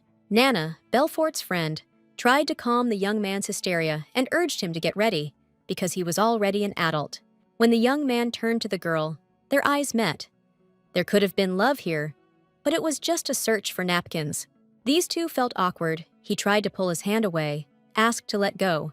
Nana screamed in a whisper that she was not holding him, and Happy Laurel and Edgar did not notice any awkward details between the guests at all. They were absorbed in each other. Today, the happy girl was a bride. They looked with love in their eyes. Their life will be long and beautiful. Having kissed the heroine, she became his wife, under the bright sunshine.